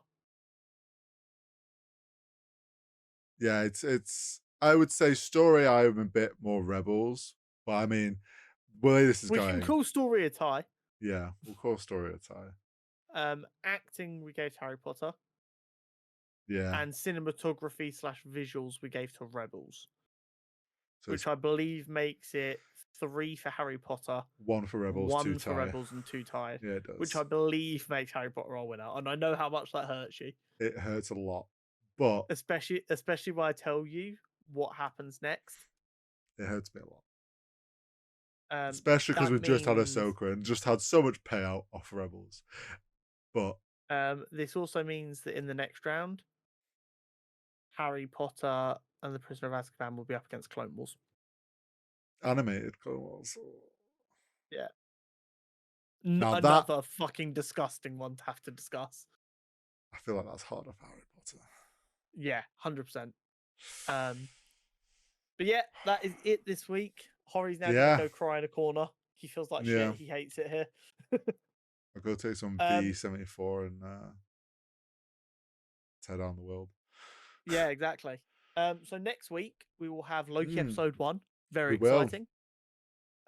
We will finish catching Hurry Up on the Boys Yep, and and Gen Gen V, V. as well as more content Character championship, profiles. more nerdy news. It's going to be great. Make sure you're liked, make sure you're subscribed, and we will see you next time.